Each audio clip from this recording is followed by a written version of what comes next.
On May 1st, 1977, 1,000 people hit the streets of Spokane. It was a simple idea. An easy street race through Spokane's springtime blooms. 50 years later, that simple idea has become a timeless tradition. This is on the calendar every year. Basically can't miss it. Year A 6th annual Spokane Bloomsday Race. after year, Live coverage of the 1991 Bloomsday Road Run. Bloomsday Sunday, the 49th annual Bloomsday Race. stride after stride. For half a century, the Lilac Bloomsday Run has marked the moment Spokane turns the corner. From winter to spring, elite runners chase records. The rest of us just chase the finish line. But we're all part of the same story. 50 years in the making.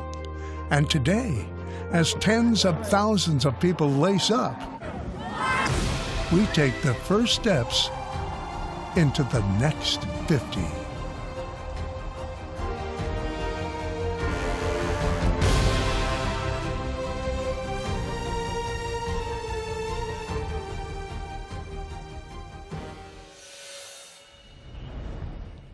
And good morning. Where has 50 years gone? It's Spokane area showing off here. Live picture. Leslie nails the Bloomsday forecast. And for all of you here from out of town, welcome to our city and to this tradition that is unlike any other. Good morning. Welcome to team coverage. Bloomsday 2026. Good to be with you. I'm Sean Owsley. And I'm Leslie Lowe. This is one of our favorite events of the year. We have, again, seen rain, snow, sleet, hail. Not today. Freezing cold temperatures, but not today. Today's absolutely stunning. We couldn't ask for better conditions for the 50th running. 50 years. What stands out to you? Over 50 years. Yeah, I think the milestones for me and some of the elite close races at the end, and of course the t-shirt. Always the t-shirt, because everybody's looking to see what the design's going to be, what the color's going to be, and some people have all 50 t-shirts.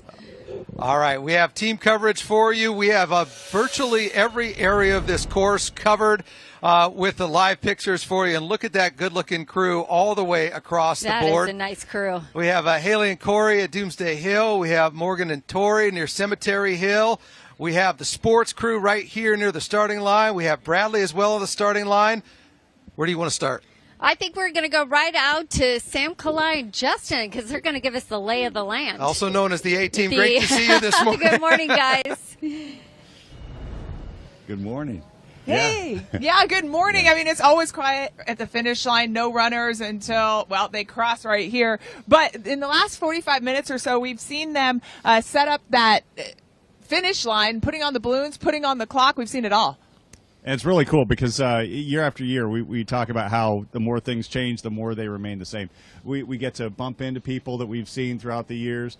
And then we get to welcome a new wingman this year to our crew. Guys, I'm excited to be here at the finish line. There's emotion here every year, right? You got the anticipation right now. Things building, like you said, pretty quiet, though. But once these runners start crossing, you know, the feelings of jubilation. And I think a lot of exhausted folks are also going to be coming across the finish line here. It's going to be fun to see. And as our weather guy, you had, like, no worries about wearing layers. You're like, what are you guys doing? Yeah, these two came out in jackets. And I said, what are we doing? The sun's going to be coming down on us. And sure enough, it just crossed over the shadows there, and we're starting to see some sunshine. It's going to be a beautiful day for race day. That is a confident meteorologist right there. It's like, okay, he's given us the forecast, and now he's standing by it. All right, and with that, we just did hear the official number of how many people registered, 43,670, Sean and Leslie. Oh, wow. 43,000. That's a big group. Yeah. I think the all-time record was several years ago in the 90s, and it was above 60,000 registered, but 60,000 did not finish that We've year. yet to see 60,000 cross the finish line. So we're working on it, though. We're working on it. The one thing that stood out to me at the finish line was Justin wearing the T-shirt. Just the shirt. He's no not jacket. He's got his game face on. He is ready to go. He is hardcore. He does know it's going to be 70s today, though. Yeah. All right. Let's get you, though, walk you through what's happening here. As you can just heard the number that Kalai mentioned of registrants here for the Bloomsday race. They're divided into separate groups. That's right. And they're all all by color. So color coded. The white group, which is the group with the wheelchair racers, starts at 8:30, and then the brown group with elite and corporate cup participants, they start around 9 o'clock. The yellow and green group, start time anywhere from 9:05 to 9:20. The orange and blue group, anywhere from 9:25 to 10:15. The lilac group, 10:15 to 10:25. And the red group, they start around 10:30. And let's talk about the course itself. As you look at it here, of course, the start line, and then you go downhill there into the Highbridge Park area, Cemetery Hill. That's the hardest. Cemetery Hill. Cemetery Hill is the hardest. It's a long, slow grade. Yes. We've talked about that. Yeah, I mean, everybody always says Doomsday Hill. Well, it's called Doomsday Hill, and it is tough. However, Cemetery Hill, you can make it past that. Doomsday's nothing. Yeah, and then once you get Doomsday, you come up through West Central Spokane there, and then you turn onto Broadway, and you're on Broadway, which is a flat straight for quite a stretch there, but you can almost feel that final right turn, and when you turn on Monroe, you know you have made it. You can anticipate it, right? And what I love most is you're finishing the race. It's everybody who's sitting along the sidelines to cheer you on. Everybody's outside. They're like in front of their houses. They've got their chairs set up.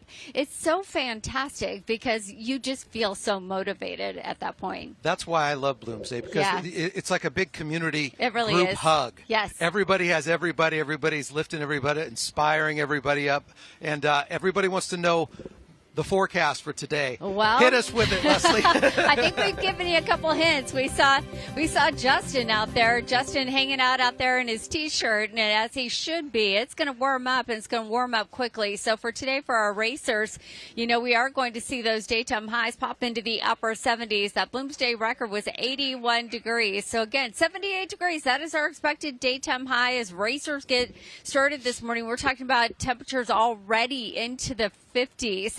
So it's one of those mornings you layer up. If you get cold like I do, grab that old sweatshirt, the one that you can toss up into the trees there, because they come along, they collect those, and then they donate those sweatshirts. But look at the temperatures by 10 o'clock, 11 o'clock. We're talking about 60s.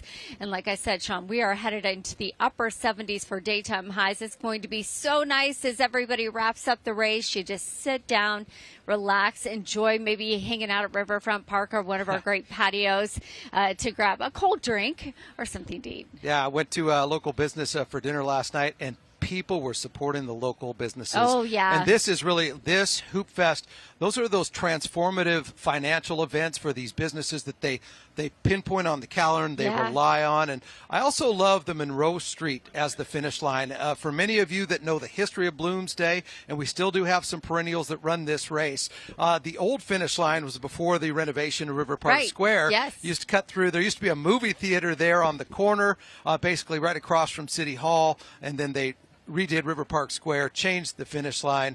Both were great. I remember, this is how far back I go. I remember going up to the second floor at River Park Square, and there was a shop where you went through the photos of the race. Oh, I remember that. And you found your time, and that got you near the section, and then you had to find your picture that way and get a printout. And now you're scanning codes. Yeah, codes and We've algorithms. Come a long way. We've come a long way. All right, well, we should have some fantastic races here with the elites. Let's head to the starting line, which is basically about, 7 feet to our right. Yes, and just right over my shoulder here. the SWX crew. Yeah, well, Sean, hey, we are ready for some racing. It is going to be a great day. Beautiful day out here. The sun is shining on us, and the elite racers, of course, start at 8:30 with the wheelchairs. It should be an interesting elite field, and it's going to be a great day for some racing. It's going to be awesome. Great weather, great turnout we've already seen. And we're talking about the elites who are going to be leading the way. Yeah, Noah's starting us off with the wheelchair races. I'm excited to see that one. Yeah, no, this one should be very competitive, especially since there are returning champions races in both the men's and women's wheelchair open divisions. So let's get right into it. Ermin Garrick and Wyatt Willen. Those are the two names you probably remember from last year's races. It was a photo finish last year, as both will be back to try and duke it out in last year's race. And in last year's women's open, Hannah Babalola beat Heather Sealover by just 2 seconds. So again, we were expecting tight races in both the men and women's divisions. In the men's division, it could be a first-time winner with Wyatt or Ermin looking to win his third Bloomsday in a row. I have never three-peated. It's something really hard to do. As we know, in any sport, it's pretty challenging. So looking forward to it. It's going to be tough. It's definitely going to be tough. This year has been all over the place. So if I don't three-peat, I'll definitely learn something from it. I just love coming out here. I just love competing with, especially Herman, such a great dude. So, we've been neck to neck, especially last year, coming down less than a second finish right at the end. So it'd be really cool. So those two guys will be the favorite in the men's open division. Ermin in his 6th Bloomsday and Wyatt in his 3rd, but there's 3 other racers who will be right behind them. Jacob Allen, he placed 4th in 2024, and Philip Croft, the Spokane native, placed 2nd in 2023. The Spokane Valley native, Tyler Byers, will be racing, and get this, his 31st Bloomsday, and he placed 4th last year. In the women's division, the returning champ is Hannah Babalola. She will be the favorite, but she has only beaten Heather Sealover by 2 seconds last year. Veronica Gonzalez is racing in her 2nd Bloomsday and placed 4th in her 1st year in 2024. Jessica Bellefue, she will need to be faster than her time last year because 14-year-old Brooklyn Gossard, she actually beat her time last year in the junior division. So it should be a fun race, both the men's and women's wheelchairs. It's going to be fun. I'm going to be holding on for dear life. 40 miles an hour around those turns. I don't know if I'm ready for it yet, but I'll be holding on. As for the women's elite race, I think, AJ, you've got a lot to talk about there as well. Yeah, I love that you get some returning champions to watch. That's not quite the situation for the women's elite race, but there's still plenty of great competitors to keep an eye out for. It seems like whether it's returners to this race or some newbies, the conversation always comes back to the difficulty of this course and how to prepare for it, right? Hannah Branch, she placed 9th in 2025 with a 41.05 finish, and as she gets ready for 2026, she explains what exactly makes preparation difficult for this race. There's just no time for your legs to get in a rhythm. You're either going up, you're going down, or you're trying to catch somebody, or you're trying to, build a lead. And so that's just an experience you can't really get in practice, of just like feeling that fatigue that you feel here. But I feel like in preparation for things like marathons and other races, this is a great race to do that. And the field is always super deep. And so you never know what punch is going to be thrown, and you just got to be ready to take it. So here's a few runners to look out for. Of course, there's more in this competitive of a race, but Betty Chepkwony, her first time in the U.S., they call her the Queen of Rome after winning the Rome Marathon in 2023. She's from Kenya. Emily Durgan placed 2nd in the USA Track and Field 10K Championships. Joylyn Chimatai had come in 7th for her previous 2 Bloomsdays. Maybe this year that changes. Then Hannah Branch, as we just heard from, returning after placing 9th. And then there's a local face to watch out for as well. Annika Esvelt is a Spokane native, a West Valley graduate, and she's currently a Whitworth grad student. And we have several former Eastern Washington Eagles, Idaho Vandals, you name it. There's a lot of people to keep an eye out for, and this one should be exciting. Yeah, and just like AJ was talking about in the women's race on the elite side and the men's elites, no returning champions either. It is literally anybody's race to win. And last year, it was one man running away with the field. That was Patrick Kiprop, as he blew out the rest of the field, winning by 30 seconds. This year, though, race organizers are expecting a close finish, and a couple of elite runners who have ran this race before, Ruben Mosip and Reed Buchanan, have their eyes on first place. For the first time, I did not know how the course it is, but now I know the course, how it is, and I might be going to win this race tomorrow. I've always wanted to win it, and it's very hard to win races at this level. So, I'm going to give it my best, and we'll see. Now, some runners to watch. Mosip will be in bib 101, Buchanan in bib 103. Also keep an eye on Simon Waithira. He took 4th place last year and will be wearing bib 102. A couple of zags in the men's elite field as well. Will Smith, the Lewis and Clark High School graduate, bib 108, and his fellow zag James Mora from Tacoma right next to him at 109. And just like AJ was talking about, we've also got Boise State Broncos, Washington State Cougars, Western Washington, representation all over the field. So Sean Leslie, whether it's the wheelchairs, the men's elite, the women's elite, it's going to be outstanding. Tens of thousands of people cross the finish line at Bloomsday, but only a couple can say they finished first. I feel like we just got true. a complete education Yes. in the elite athletes. That SWX crew is the best. They are. They've got everything covered. My favorite piece of the race, and tell me yours, my wheelchair racers. It's just so... It's just emotional and overwhelming, and they defeat all odds, and it really is just fantastic to watch. Back in my sports days, I'd be on the truck in front of the wheelchair athletes, and you just saw the grit and the determination, the perseverance and the fortitude to overcome battle.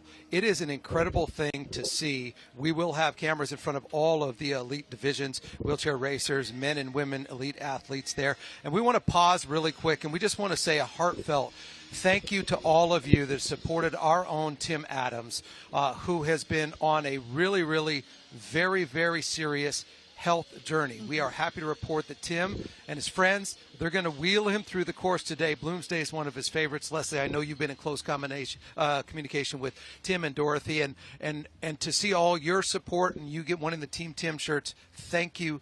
Thank you from the bottom of our heart. I mean, it means the world to us because Tim means the world to us. All of us. We are absolutely 100% family here. So to see his recovery has just been heartwarming. We love Dorothy. We loved him so much. So again, as Sean said, thank you so much to all of you for showing your support. For all of you out there wearing your Team Tim T-shirts today. All right, we're going to be watching for you for sure. Right now, though, we're going to head up to Doomsday Hill where Haley Gunther and Corey Howard are hanging out. We've been up there once or twice. Or 3 times and then back down. Hi, Yes. Good morning. Good morning, guys. It's a beautiful morning. I don't know what it's like in downtown Spokane. I imagine you still got the shades there, but we've got the sun just beating right down on us. A perfect morning here on top of Doomsday, which I don't know if you can see down here. It's mile 5. You get to the top of Doomsday, you're at mile 5, so you're on the home stretch there. But we heard you guys talking about Tim and his journey there, and Haley has been in close contact with Tim throughout this whole ordeal. You did a wonderful story on him earlier. Everyone's wanting to know the update. He's doing good. I just spoke to him moments ago. He is up and he is feeling good. He is planning to come down here with friends and family who will be pushing him in his wheelchair all throughout the course. Tim has done 49 of the past 50 Bloomsdays, Corey. He only missed the first one because he was away at college, but even during his service to our country, he always scheduled to take leave to be back here to do Bloomsday. The event means the world to him, and of course, Tim means the world to all of us. So we will continue to check in with him throughout the day, but he says he feels good. He is so excited and just ready to be with the people and the community he loves so dearly. And he's going to be surrounded by all those people there at the start of the line, wearing their Team Tim T-shirts. We're wearing them. Yep. Team Tim. We love you, Tim. We hope he's watching. Well, he's probably getting ready for the race. But, yeah, I'm sure he is. We're up feeling here good on this daunting hill that is Doomsday. You get up to the top of it. You're halfway there. Yeah. A little over halfway there, but it feels like you still have a long ways to go. As Sean was saying there, you get to Broadway, you got that home stretch there. But really, Haley, I don't think there's a better spot for us to be this morning. Oh, just no. watching this sunrise over this river, over the TJ Menock Bridge there. Yep. Quite the sight to behold. Absolutely gorgeous. We're seeing Spokane law enforcement throughout the area, just making sure everyone is safe, that the course is ready to go, and it's shaping up to be a good morning. It's been fun, too, because we've been watching people just out on morning runs. Yeah. And it's like, you guys are doing this. You're not even part of the race. You're just going up and down the hill here, and you don't need to be doing that, but they are. You know, it's good training, I suppose. Yep, that's the spirit. That's the spirit. That's the spirit of Spokane today, is we're all going to be runners, Sean and Leslie. All right, Corey and Haley at Doomsday Hill. Yeah, that's, you know, it is a community event, and I think that's what's made it fantastic. And we are in the 50th running this year. I ran the 10th and 11th races. That's how long I've been around. Yeah. That's a minute or two Don't do the ago. math, Leslie. I was trying. Do not do the math. I saw you trying to compute. I was. I don't even remember what years. How do you even remember? I don't remember because what it was years the I did 10th anniversary. Okay. It was 86. Oh, okay. And the T-shirt, one of the 2 years I did was lilac colored.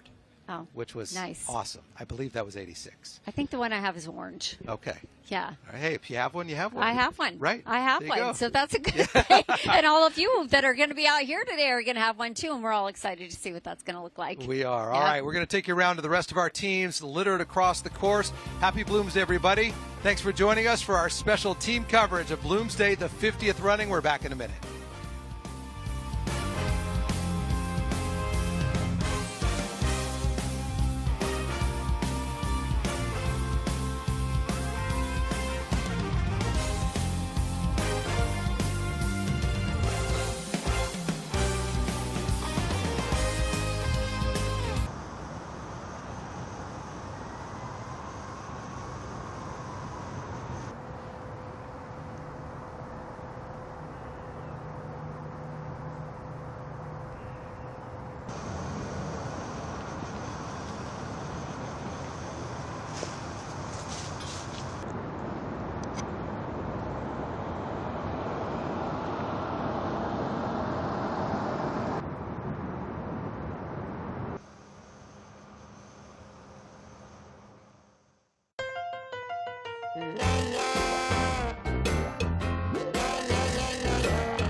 Go Bloomies. Sign says it all. Yes, it does. It does. That is right near the starting line. The sign you're seeing there is going to inspire you there at Monroe and Riverside. All right, look at the course as we have the great folks from the Spokane Police Department security making sure that we have a fantastic morning. Welcome back to our team coverage of Bloomsday, the 50th running. That is still a little hard to believe. It really is. It is so hard to believe. You know, you're only 25, I know. Leslie. I know we are only 25, and that's our story, and we're sticking to it. Okay, as hard as we can. as hard as we can. You know, we got to take a minute to say a huge thank you to all the volunteers because it takes so much to put on a race like this, and they were up through the night trying to put up the fencing. They've been up since early this morning trying to get everything locked down. You just talked about, you know, our police force out and about. They've got their cars, they've got the dog. They're just making sure everything is safe and secure. So it takes a village. It does, and the volunteers really the backbone of the Bloomsday race. What is happening at the start line? Well, people are starting to gather down there. Yes, obviously, they are. Obviously, they changed it to the staggered starts many years ago. We used to all just start as one. Yeah, and that was a zoo. I do remember that. All right, let's check in with Bradley Warrior, continuing our team coverage. Yeah, hey guys, I'm here dancing at the start line. We are ready to talk and party here. Just a few moments ago, we raised that sign up right up there.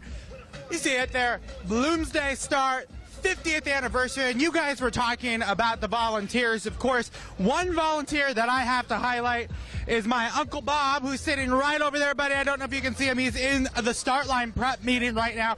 My Uncle Bob has shot the gun off every single year at Bloomsday. It is a family tradition. Of course, everybody in our family knows Uncle Bob does it. He used to do it in a tuxedo, but he can't do it in a tuxedo anymore because he's part of helping set up that fencing that you were talking about. So Uncle Bob tells me the gun is good to go, which means you're going to be able to hear that boom across the city of downtown Spokane, signaling that it's time for your colored group to start and run the race. But we are seeing some of those runners start the warm-up process right here. We've got a few right in front of me, dancing, getting warmed up. But we are expecting, again, some, 50,000 plus people here in downtown Spokane. And buddy behind the camera, my friend, let's show everybody the streets empty at this moment in time. But as we all know, every single block here is going to be filled with a different running group. Of course, starting with those elite runners. I am no elite runner, but I was thinking maybe I help break in, christen the start line, if you will. So, buddy, let's warm it up. We're getting it ready. Here we go. This is what it's going to look like if you're at home. If you run under it, you see the start line, 50, and we're off, guys. Back over to you. Off and running as Bradley normally is. Only the energy of Bradley could give us a 40-yard dash out of the gate. If we could only bottle that, right? Yeah, I remember that 30 years ago, right? Yeah. Yeah. All right. Wait, we're only 25. I'm sorry. I already deviated from the script. Let's go to Morgan and Tori near Cemetery Hill, which is really a challenging grade. Good morning. The tough spot. Hi, guys.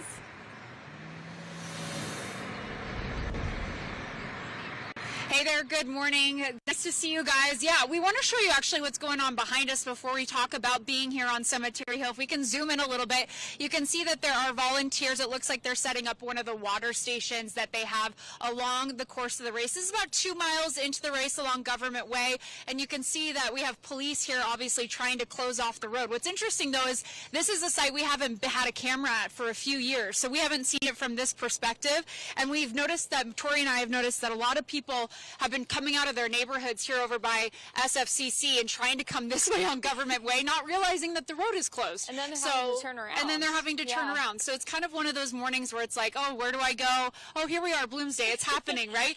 But we do have police clearing the roadway here and volunteers setting everything up. And Tori, this is your first Bloomsday ever. I'm excited, especially because the area that we're at for Cemetery Hill is apparently the first challenging part of the race, right? Exactly. So about 2 miles in, it's this low-grade incline that we talk about, and we've had a camera here years past, but the service isn't super great, so that's why we've kind of strayed away. But we want to give you that perspective today, especially with the elite races, seeing that first challenge for our runners. Are you a runner by chance? Not really, and okay. Walking up this was enough for me, but this really is, I think, the first challenge of the race because it's just a gradual incline. Yeah. So, I mean, I haven't seen Doomsday Hill yet. But here's the thing. So my mom's a marathon runner. She runs Bloomsday every year, and I talked to her about this because everybody talks about Cemetery Hill being the sneaky climb. She agrees, but she thinks that Doomsday is actually more intimidating because you can fully see, oh, I'm about to go up this hill, and it ends at a certain point. Whereas Cemetery's a little sneaky, it kind of winds, and it is really beautiful out here. So hopefully 2 miles in, I mean, we walked it. Yeah. So people should be able to do it, right? Yeah, I think so. Okay. And there is the aid stations here as well. There's bathrooms just in case you guys need that. Yes. It's going to be a fun day. What do you think? What are you looking forward to most? I think the wheelchairs. Yeah. I think that's going to be really cool to see. Yeah. The strength is amazing out here. Yeah. We're excited to get things started. Sean and Leslie, we're going to send things back to you, but we'll keep you updated here on the road closure that is attempting to happen. All right. Attempted, that's what it is. They were talking about Doomsday Hill, and like my trick for going up Doomsday Hill, whether it's Just to running go down it? or it's to go down, Right. or whether it's a bike or run, yes, definitely turn around, go down. But just don't look up. If you just don't look, you just keep going, one foot right after the other, and then all of a sudden you're at the top and you're good. I've always said, I do a little bit of running, and nothing like the elite athletes Oh, at no, all. I'm Way not, away I'm from not that. doing it. But you get so excited. The best advice: don't start your race too fast, because you would be trying to get your breath the rest of the course. Speaking from firsthand experience. Same, done it. You've got to pace yourself, but we're all so excited to get started. And this, the gun goes off and we're off and running. Sometimes just a little too fast, so take it easy. Just take it slow. Slow roll. Slow your roll. All right, Slow just your take roll. it easy. Well, when you talk about Bloomsday history, there are names like Craig Blanchett and Ann Audane that stand out, that are really in rare air on the competition here historically in the Bloomsday race. Yes, and for more on that, we're going to head over to our good friend. We call him DP, but Dennis Patchen. He is here in the house, so to speak. Hi, Dennis. Hello. It's an absolutely gorgeous day. It actually might be a little bit too hot for the elite runners, if you could believe that, but we'll have more on that coming up later on. This race has been dominated, and I've had the honor and the privilege of being able to cover this race since 1984, and there has been some great winners, some great characters, and some great events. But nobody has dominated the able-bodied field like Ann Audane. The 7-time champion is back this year to start the 50th Bloomsday. I had a chance to visit with her right outside the statues in downtown Spokane earlier this week, and I asked her what Bloomsday means to her. The crazy thing is, I said to my husband, who's here in Spokane for the first time, that as an athlete, you're so focused on competing that you really don't see the town.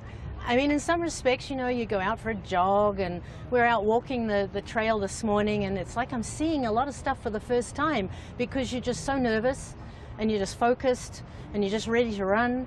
And so to come back and not have that competitive nervousness is just wonderful. And to be able to see, obviously, so many people that are so much a part of what this event is for the city and the Northwest, and for the running community as a whole. We're standing here at the old finish line where the statues are, and it's a tradition. They put all the T-shirts up on the statues here. What's the feeling like when you look over there and you see statues that celebrate this race, that don't celebrate it one day, a weekend, a year, every day when people drive by, and we celebrate it with all the T-shirts? I think what the most amazing thing that Don did right from the beginning, and obviously all the people that supported him, is that you've really made it a community event. And it's all about the health and fitness of a community. And when you do it that way, a lot of what I did in Boise was I cheated. I stole it from here, because it was the community spirit of getting all ages, shapes and sizes out to participate in a fitness event, which only enhances the health of a community. So I think that's what makes it very special. And obviously I experienced many events around this country, and they're all special. But this is one that I think really, really focused on the overall health of a community. And so I think that's what makes this one unique. When somebody says you're the Queen of Bloomsday, how do you take that? Because you are, okay? And it's no one's ever going to win this race 7 times if we run it for 500 years. I would consider, there's people who often say to my husband, just because of the world he worked in, how poor Annie, how does she live with you? And my husband's comment back at them is, did you see how many times that she won? She's as mean as a snake. I was just very competitive, very well trained, and that's really it. I mean, I think it's just determination. Your career is going to be over. You must take every opportunity when it comes along.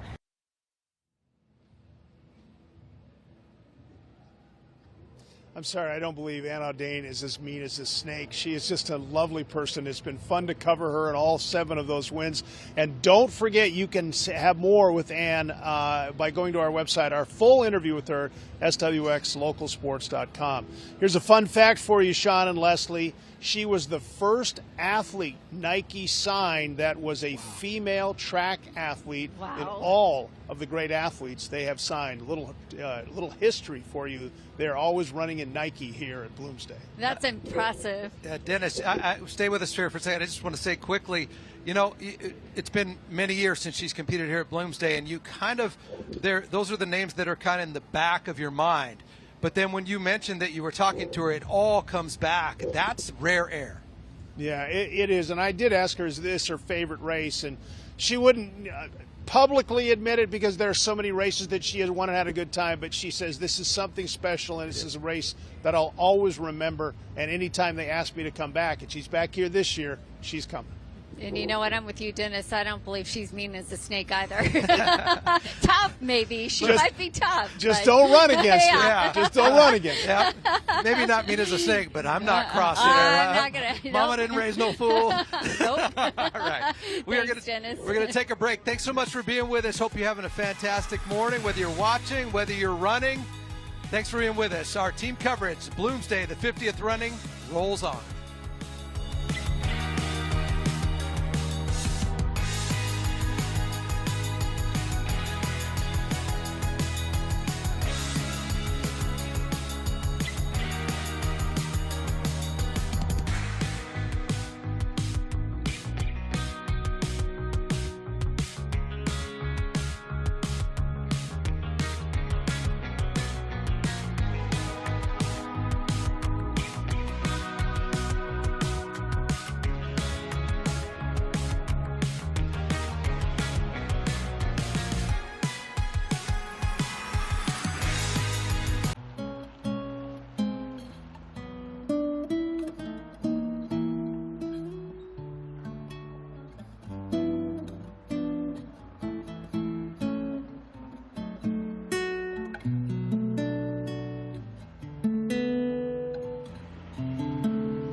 Such great shots over downtown Spokane, aren't they? Trees are full. Oh, so beautiful. Balloons are out for the starting line, and you know, I just want to highlight the musician there. That's not a track. We have a guy on drums in the studio. Just playing. Playing us in and out. Yeah. Right? Is that Luke that's playing? I don't know, there? but he needs some Lucas? Gatorade and a power bar. I was like, so just fuel him up. Fuel him up. He's got a few more hours to play. All right, let's head to the finish line with our morning crew, and you know, spectacular day. You guys are right near the falls, which is literally one of the best vantage points of the entire course. We got to make sure, Justin, do you have on sunscreen, my friend? That's going to be the next step, Leslie. Right after this, I think the sunscreen is going to be going on because the sun has just popped out over the top of us. And you said it. You gave us the best spot right over the Monroe Street Bridge, looking over the falls. It is beautiful. By the way, you can see behind us that finish line is up. It's got the distinctive look it always has, but you'll notice a couple of 5-0s in it. It's a big one. 50th Bloomsday in Salmon Cly. We are getting ready for the elite men, the elite women, and the elite wheelchair division. Yeah, the first people who are going to be coming down, it's those wheelchair racers. In fact, it's the men's wheelchair race that is the first to start and the first to finish. Yeah, and remember, we're talking about Bloomsday celebrating 50 years this year, and the wheelchair division has been a part of this almost as long a time here, since 1982.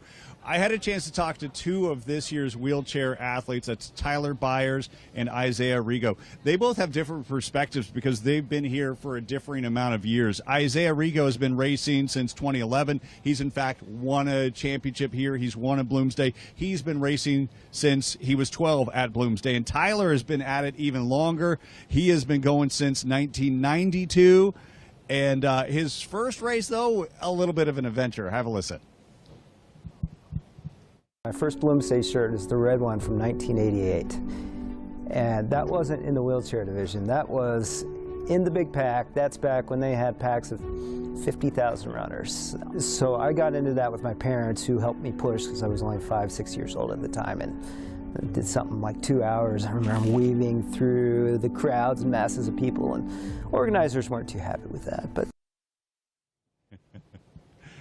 happy to report, by the way, Tyler was able to go back and a year or two later and ran officially with the wheelchair race. He was not in the scrum the next year. Yeah, and Isaiah's experience was a little bit different, as Bloomsday has grown into an international phenomenon now for wheelchair racers. But growing up, racing in high school, and then going to college and doing marathons, racing in Chicago, Boston, and then coming back to Bloomsday and doing the race here again, I see that the elite racers that do Boston and all the other marathons are coming here to Bloomsday to race this course. So over the years, it has grown internationally, I would say. Pretty remarkable when you think about it. We know Bloomsday is like this international event. Think about this. Susanna Scaroni has competed in this Bloomsday. She has won Bloomsday. And by the way, she won the Boston Marathon last year. She's not back to defend her title this year. She's not back to race. She's got a pretty good reason. She's an expectant mother. Ah, that's so exciting. Yeah, the personal stories are also so great. We've kind of flipped the script. We're looking down Monroe Street Bridge now, because when the racers, specifically the wheelchair racers, come down this hill, they go flying well past the finish line. Justin, I don't know if you know this, but you're going to need to run down there and catch the first finishers, because we're going to bring them back and you're going to interview them. I'll be honest, I don't think I'm going to be catching them at all. They're going to have to come back to us because they cruise. I remember I've watched them go by at our KHQ studios. There's a little blip we can see the race where they go from downtown to Browns Edition. It lasts a few seconds. They're gone so fast. They are absolutely moving when they get off that start line. It's incredible to see. Of all the people here, he's the youngest and fittest. He's got to go chase them down. Well, and I think, and Sean and Leslie, you know this, sometimes you just got to pull rank. You've been here long enough that we just had to put the new guy on it because, frankly, we just can't keep up. He's got the younger legs, and he doesn't know any better. Already sweating, guys. We know that we pull rank because we pull hamstrings. Yes. we don't want to pull a hammy, so it's the kids that get to go do it. You go chase them this time. That's right. Yeah, definitely youth on his thanks, side. you guys. All right. Well, you run it because you want to be part of this this energy, this unique event where everybody's a collective and they come down and it's Bloomsday and you soak it in, you experience it. Fantastic race day weather. Thank you, Leslie. And Mother Nature. And Mother Nature. She wasn't testy this morning. No. And when you finish, you earn the shirt. You have to earn it. The only way you can get it is if you finish the race. Yeah, that's right. We are talking about that iconic Race Day Bloomsday T-shirt out there, which is closely guarded until the unboxing. We're talking about the color. We're talking about the design. So many things that people are so excited to see. Yeah, it's also an honor to be the person chosen to design. And Leslie, you spoke with the designer of the 25 shirt. hearing people talk about my design was crazy, and oh, it's a white shirt, it's a white shirt. But then I heard whispers of like, it's a foot, it's a foot. So it's funny, it's the way that people interpret it as a whole, whereas, you know, I'm looking at like the foliage and the shape of a footprint. So. It's funny, it's kind of like the game telephone. So yes. Again, it starts here, but then it starts to trickle back. I do love that it's a footprint. I love how you kind of incorporated the blooms and everything, because it's very unique and very different from what we've seen in the past. Loved it. Leslie Douglas was saying that she looked to past T-shirts to see if she was like she was hoping not to reinvent the same wheel. So she was wanting to make it very different, very special. And I do love that because she's the Lilac Blooms, and it's just a white shirt. It's a footprint. Anyway, it's awesome, and it really is like the game telephone because everybody's looking to know what that shirt is like. So everybody who's past the finish line first, and then those in the back. I remember being in the back because I was in the back of the bus. We all do. The back of the bus. Anyway, what does the T-shirt look like? So you're watching for those race finishers to see what you're headed towards. So tell me about the inspirations for the design then for you. So I wanted to do a play on the bloom part of Bloomsday. So I included lilacs, and I made it a lilac color as well. And I also, being a former cross-country runner, I wanted to incorporate the shoe design since everybody's shoe is going to be different that's running the race. And so I used that to incorporate the lilacs in there. And so it's like our own little Bloomsday footprint. Oh, I wonder what color this year is going to be. That's always the key question. Yes. And you rarely will ever hear me talk about myself, but I have no problem touting you and the hard work you put into your podcast. Oh, and I just want to say that you guys don't see, but from the minute she hits the door at work till the minute we're off the air at 6:30, at the end of the 6:30, she is working and doing interviews. And if you have not listened to the podcast, there's a lineup there. Go in. She invests.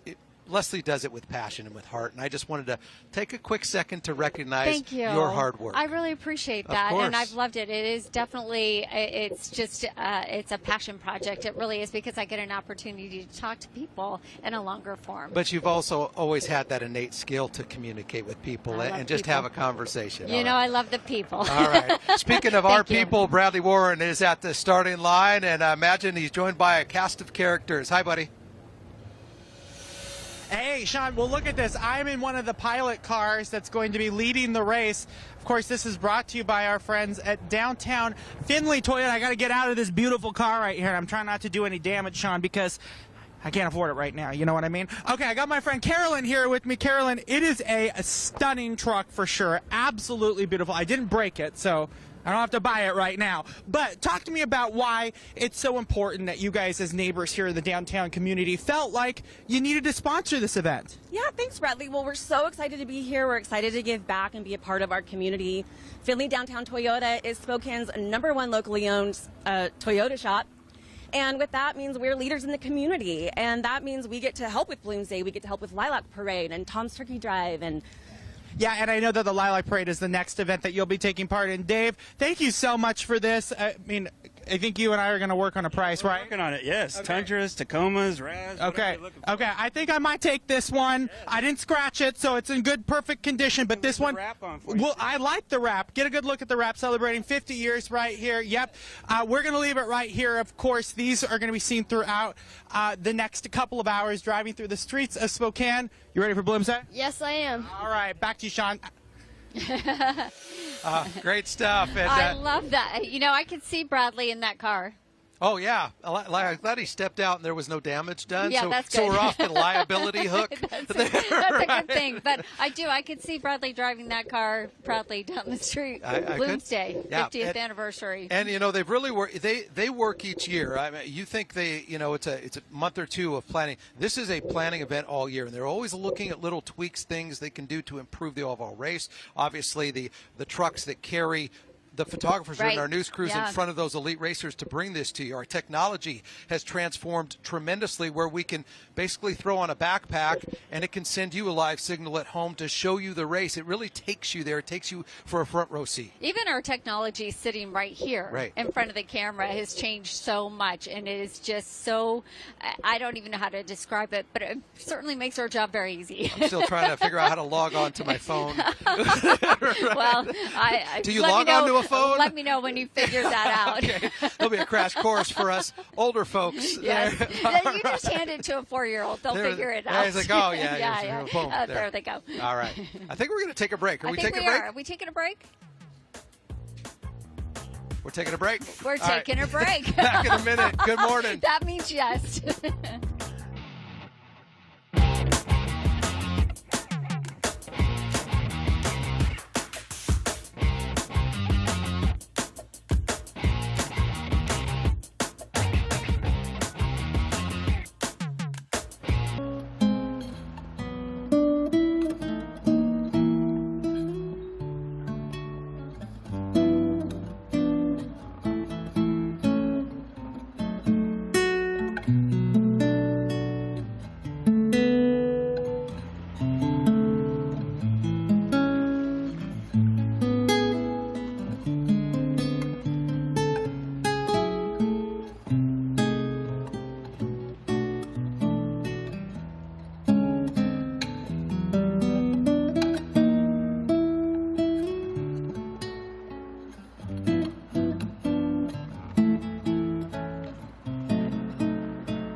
You know what I'm Were you noticing doing here? the whole like The clap.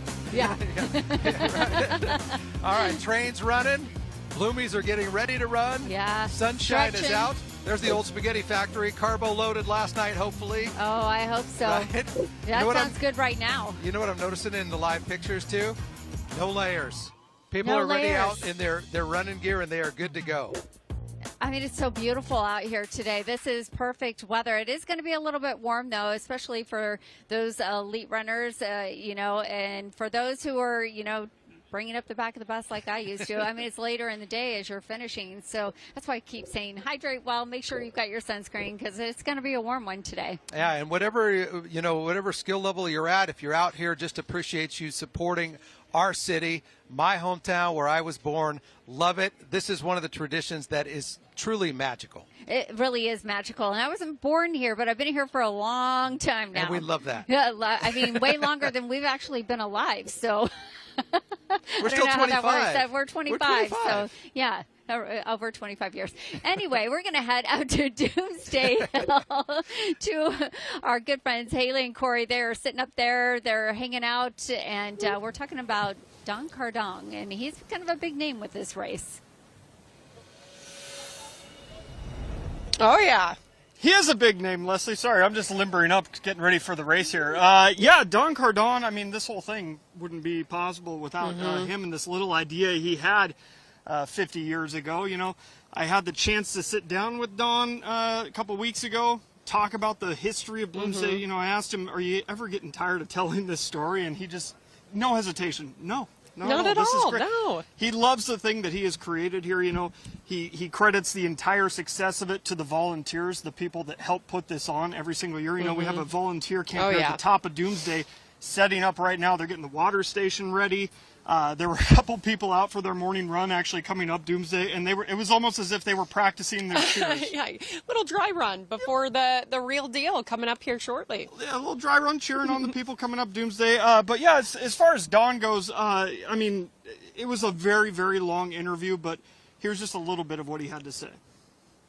So as this gets bigger in 77, 78, 79, sort of you roll into the 80s and it's growing and growing and growing, are you thinking, my gosh, what have we created here? Or this is great? Or are you just kind of, you're growing with it? Well, mostly I thought it was great, but you know, the bigger issue is how do we manage this? Because you know, we couldn't go to another event and learn anything about how they had done it, because they were all scratching their heads too. And so originally, you were going down Doomsday? Yeah. I didn't know that. Yeah. I should. That's much easier. No, it's not. Well, that is, yeah, that part's easier. But then when you turn right at the bottom and go up the other hill, that's a very steep hill. Oh. And but we did that route for the first 3 years. Sometimes people, without explaining it, just sort of say, "Thank you, Don," you know, for Bloomsday. But yeah, it's great. I mean, you know, they're just really. There were some people that absolutely love the event. A lot of people really love it, and so to have them kind of recognize that and thank me, I accept that thanks on behalf of 5,000 volunteers. But yeah. Very humble man there, but you know, wants to give the credit to other people who have helped put this on for so many years. And you know, if you want to watch that whole thing, again, it's about an hour long. It's on our YouTube channel. It's on our website. I also have a truncated, like 9-minute story put together on the history of this. Very nice of Don to sit down and share his stories with us. We've got some cheers going on. We got someone Thought coming they were up the cheering for hill you here. for a minute. Yeah! But Woo! Getting warmed love up. it. That's a spirit. There you go. And so Sean and Leslie, you talk about the legends of this race, like Don Kardong. There's also a legend of the Vulture. Yeah. And we don't want to ruin the majesty here. We don't want to ruin the magic, but the Vulture is here. He is getting ready to get set up here. So There you top go. Doomsday, everything's happening. Everything's coming together, Sean and Leslie. All right, and a great interview there, Corey, Yes. and I appreciate Don spending his time. I've known Don for many, many years, and you know, whether you see him in a professional capacity representing Bloomsday, or I've run into him on the trails out in the Bowl and Pitcher. Well, actually, I usually stepped aside so he can go, go by, Yes. and I'm just chugging, and I was like, "Hey, Don, hi, Sean," boom, gone. Yeah, he really is a great guy, and he's done an amazing thing for this community by putting this race together, and now 50 years later, here we are. Yeah, well, it's a legacy. It is a legacy. Yeah, and it's a deep something we're proud of here profoundly, and look forward to all of you coming down. And if you're running today, we just wish you a great race. The weather for you is going to be fantastic. It's incredible to me that the elite athletes, the elite runners, their finish time's about 35 minutes on this course. Let that sink in. Yeah, I'm maybe a half a mile at that point. Add an hour Yes. onto the time. All right, we're taking a break. We'll be right back.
On May 1st, 1977, 1,000 people hit the streets of Spokane.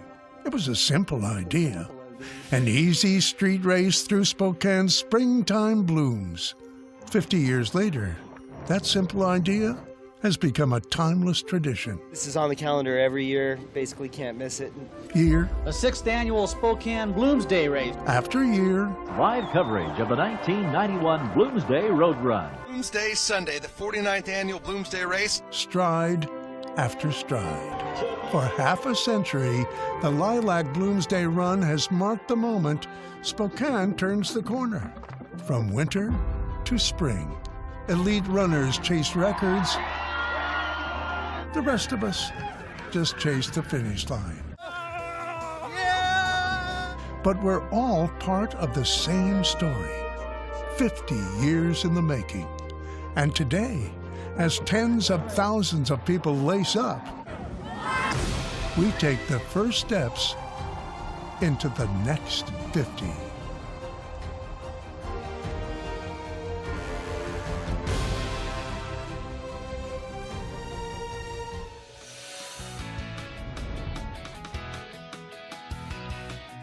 Oh, it's a beautiful morning here in early May, first Sunday in May. You know that means Bloomsday, and I want to say a special thanks to all of you joining us on SWX and watching us through our NonStop streaming.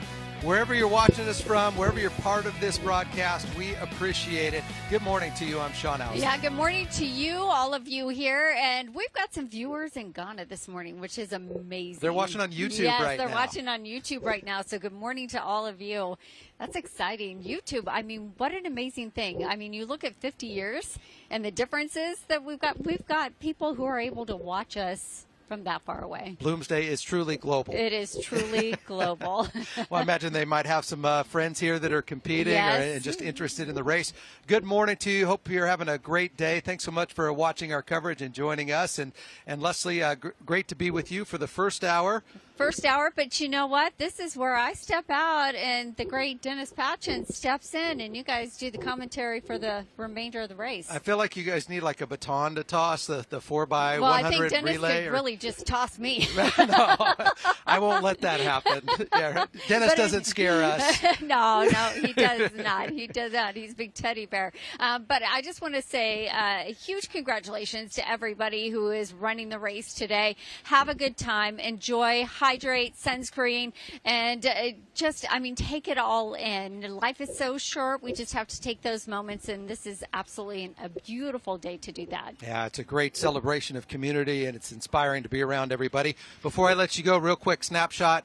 Forecast. A snapshot for the forecast. Well, you know, it's already warm out here. We've got temperatures into the 50s. So it's going to be on the warm side for the wheelchair racers, for those elite runners, for those of you who are actually bringing in the last color codes there. It's going to be warm as well because it's a little bit later in the day. Daytime highs today, 78 degrees.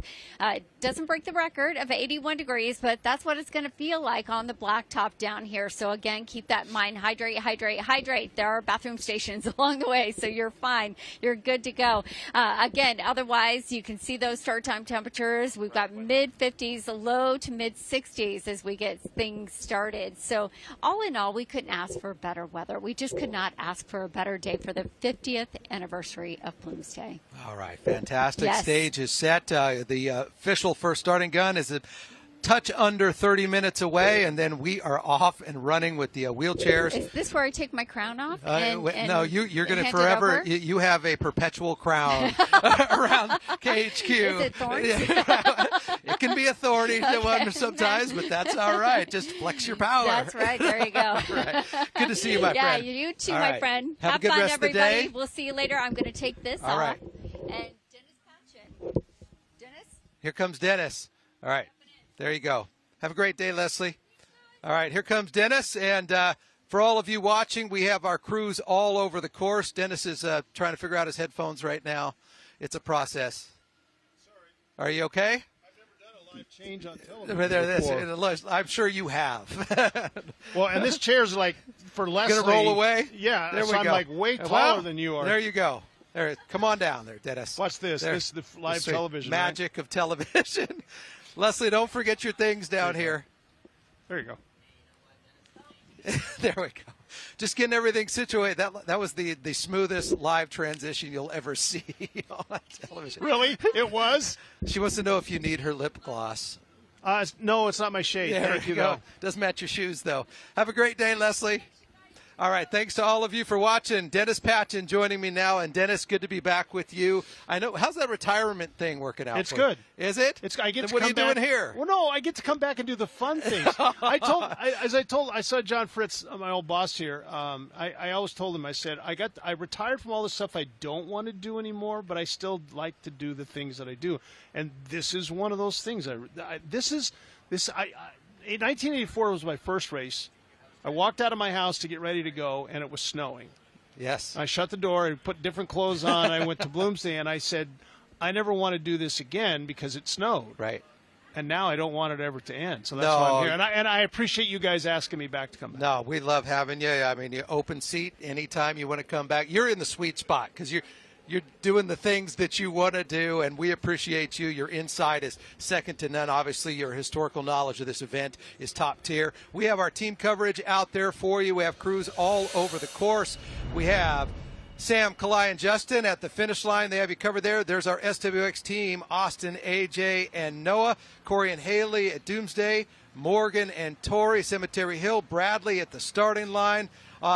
Doesn't get any better than that. And we were talking about the change in technology where we can basically take you live all around the course and show you. We used to have stationary cameras, so you would only see one snippet as they went by. One of the great new locations, our permanent site, is where Morgan and Tori are at Tombstone Hill, out by the cemeteries, where races have been won and lost at that point. I'm really excited to see how that goes out there. All right, why don't we start there with Morgan and Tori?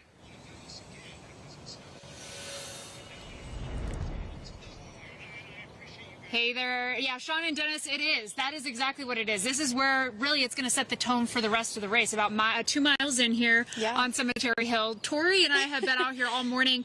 If you can see behind us, let's zoom in a little bit because they're still having issues here with people coming down Government Way. And I guess this is something that happens every year. We talked with police a little bit earlier about it, didn't we, Tori? The police were saying that they're thinking that they're coming out of the neighborhoods and coming down. And they said to just avoid this way, go an alternate route.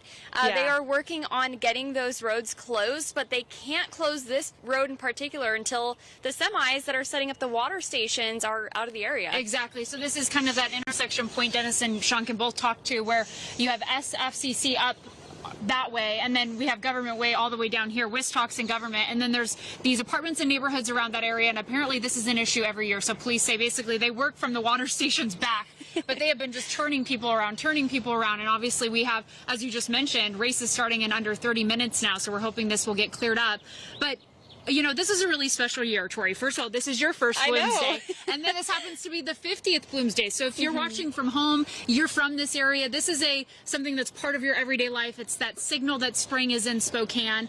And we actually spoke with someone who's run a ton of these races. We have a lot of perennials. Heidi Miley spoke to an 88-year-old man who probably could challenge most of us in this race.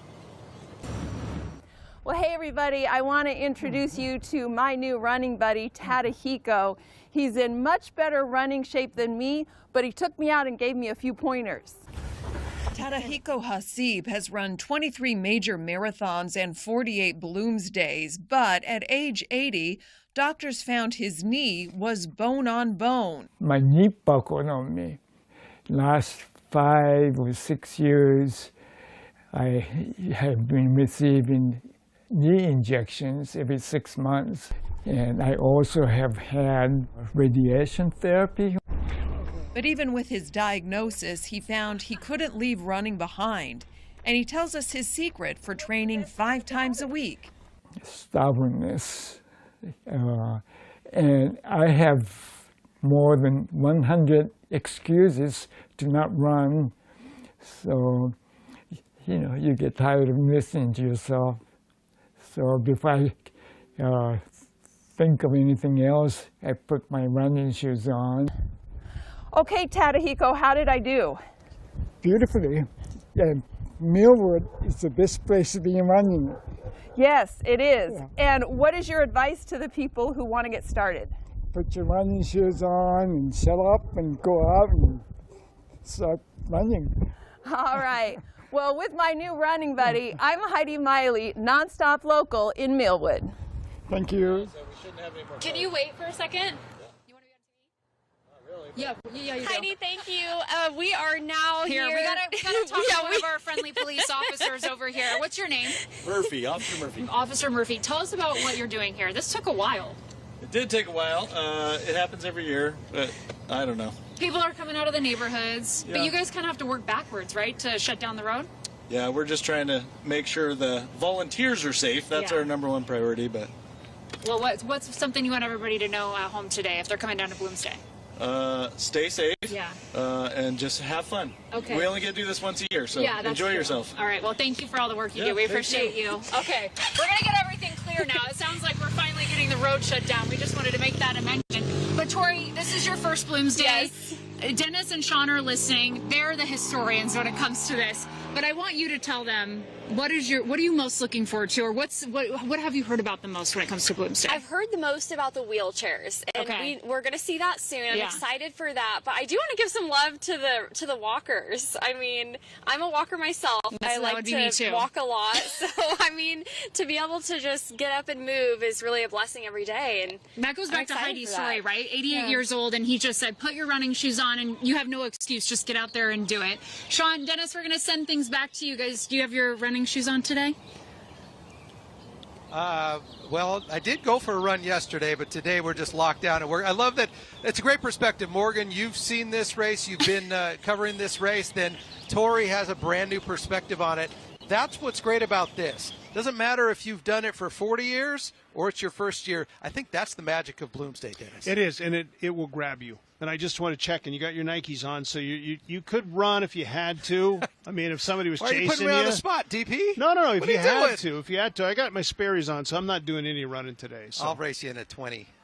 I'm not racing anybody anymore. Remember those things I don't want to do anymore? Okay, I see Run that. is one of them. So retirement Dennis 101 here. What are we doing? All right. We are about 17 minutes away from the start of the wheelchair race, and then we are officially underway for the 50th running. Your first was 1984 in the snow. Yeah. 50th running. What does that mean to you?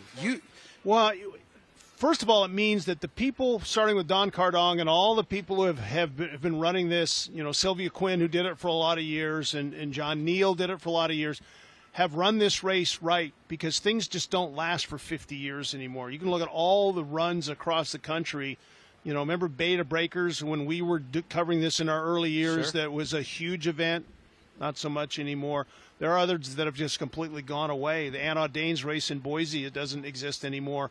They've figured it out, but it's not only they've figured it out, the city has embraced this, and the city says every year, we want to do this. And I love the line, it's the right of spring. It's the right. Spring is here. Bloomsday is here. Let's do it. And Let's go. everybody that comes down here is just in a fantastic mood, especially on a day like this. And if you get down and you're finishing them on roads, take a minute and soak in the river down there and the falls. It's spectacular. Let's head down to the finish line with Kalai, Sam, and Justin. Good morning again.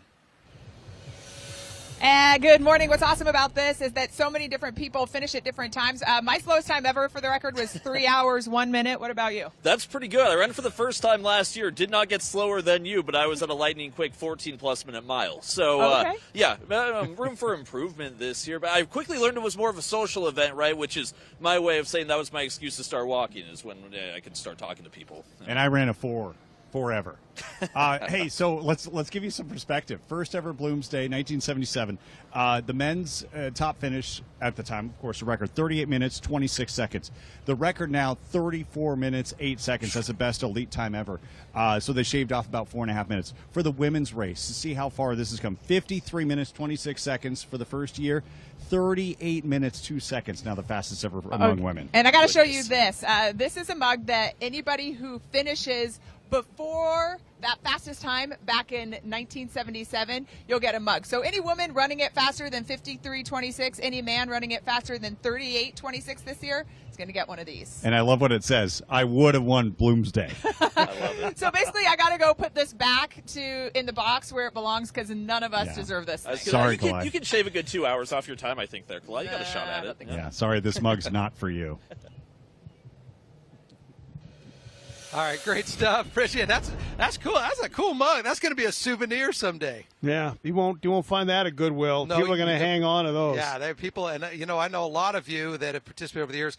You have every single shirt from every race, and they store them, and then they bring them out, and they set them up and have people over to gather. That's one of the cool traditions they do at Bloomsday with the runner statues down by the old finish line. They put shirts on them, so it's just a great event. And I neglected one other thing. This race also has gone off without a hitch because of all the volunteer people who are here manning the water stations, doing all of that. If we didn't have those people, we would not be running this. And they take it so personally. They do. Their each individual role as a collective, that's really the backbone of Bloomsday. We're going to take a break. Thanks for joining us on our special race day coverage.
And welcome back to our race day coverage, Bloomsday 2026, the 50th running.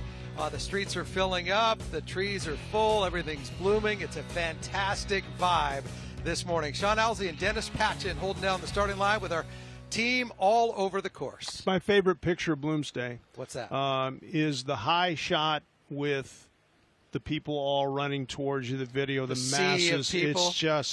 It's just that's what this race is about. The people of Spokane, the surrounding area coming together and doing this because that's what we do here in Spokane. That's what we do, and we do it second to none. I love that whether you're an elite runner, you're a wheelchair athlete, you push a stroller, that it's a common denominator that everybody can participate, I think, is really the gel and the glue that holds it together. Well, think about it. You can line up with some of the great runners in the history of all time. You can't go to the kennel and play a game against Gonzaga. You can't put a helmet on and go down in Pullman and play the Cougars. You can't lace up the skates and go play the Spokane Chiefs. You can't do that. You could get in this field if you were trained. I mean, if you got one and you take off and you got a shot to win. Well, you got no shot to win, but I mean, you know what I'm saying. You got a shot to win. I appreciate the confidence. No, in me, not Dennis. you. Nobody has a shot to win. No, not you. Not just, but the average person who lines up out here. And really, the goal is to finish. Whether you run, whether you walk, whether you crawl. And speaking of crawl, there is something unusual happening. Let's take you to Corey and Haley for that at Doomsday Hill. Oh, it is gorgeous out here. The sun is shining. Corey's dancing. So, two good things on this Bloomsday Sunday. It's a party atmosphere up here on top of Doomsday now. We've got Michael Jackson blaring in the background. We're hearing Cyndi Lauper down the hill. Everyone's getting pumped up for this race. But, we're at the top of what is the most famously challenging part of the course. Again, we've talked about Cemetery Hill being deceptively hard, but Doomsday Hill is the daunting one that you're looking at.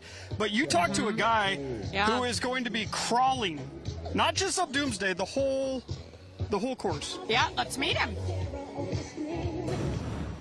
Yeah, I'm here on this iconic stretch of Broadway. Reaching this point can be quite the point of relief for Bloomies, knowing the finish line is right around the corner. But for one athlete prepping for that big day, he says being here, seeing this, is about so much more than a race. So much goes into Bloomsday prep. There's nutrition. All the electrolytes, all the water, everything I need to kind of keep going. Conditioning. I've been training for over a year. And of course, the gear. I tape and I wrap my hands, and then I wear gloves. You heard that right. Yeah, it happens fast. Gloves. I've gone through probably 9 or 10 pairs of gloves in the last year. Because Brenton Sconce isn't just hoping to run or even walk Bloomsday. I'll bear crawl the whole thing, 7.46 miles. Why a bear crawl? Of all the things you could do, why that? Because the bear crawl is probably the hardest physical feat that you can do. And at a long distance like that, it just shows we recover and we can do hard things. Something Brenton There came a point where it really hit rock bottom. knows all too well. I became very much an isolationist drinker, where it was as long as I was alone, I was drinking.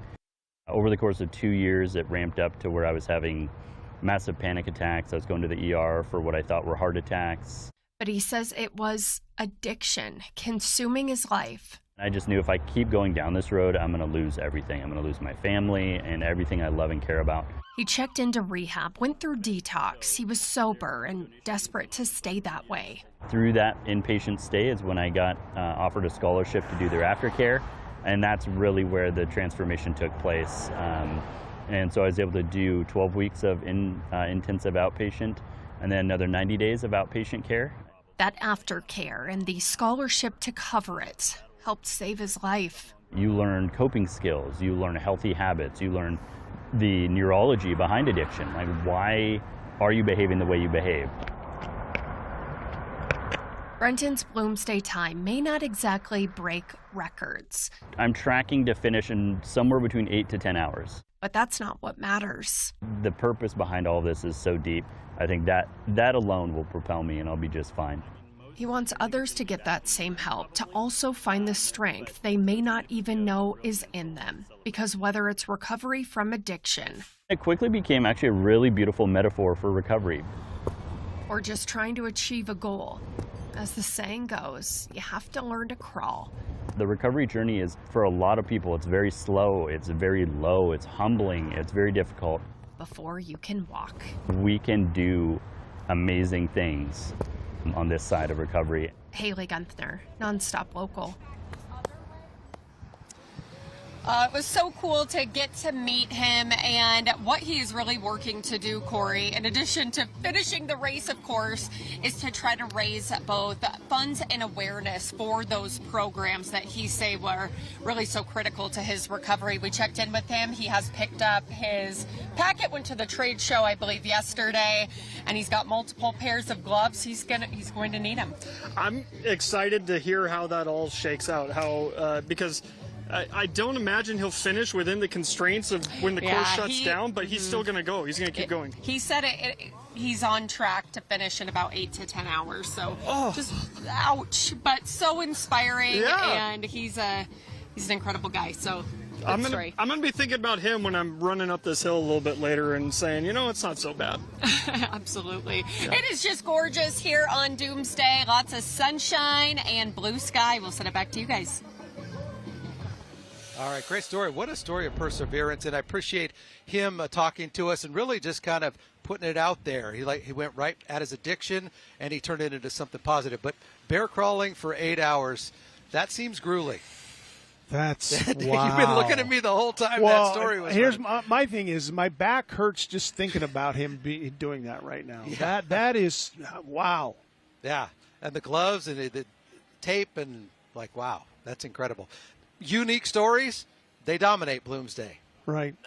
Wow. I just, it's, and we wish him the best. And hopefully, I know that the course closes, but hopefully there's a T-shirt waiting for him. Yeah, I think he should get more than a T-shirt. Well, sure.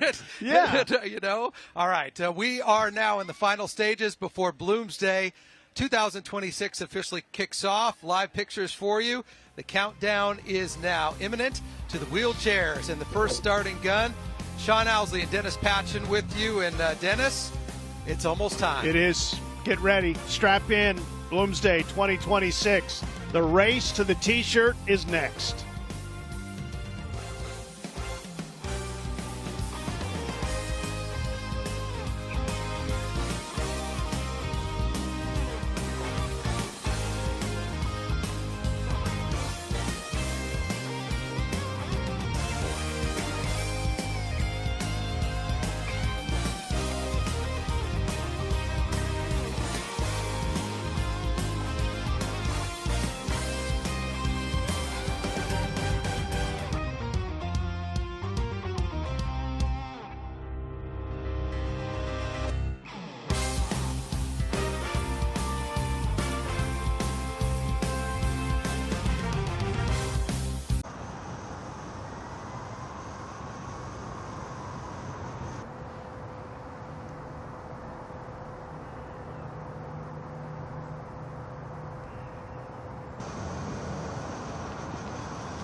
I ran it in 86, 87. Okay, I'll tell you a story about the 85 race with Paul Davies Hale next week.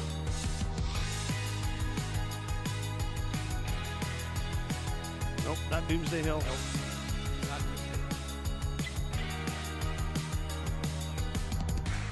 All right, the Sky View here, KHQ Sky View, nonstop local. I'm going to correct you. It's not Doomsday Hill, because if they did, that means they had moved it to the start line, and I don't think anybody wants to start on Doomsday, do you? Okay.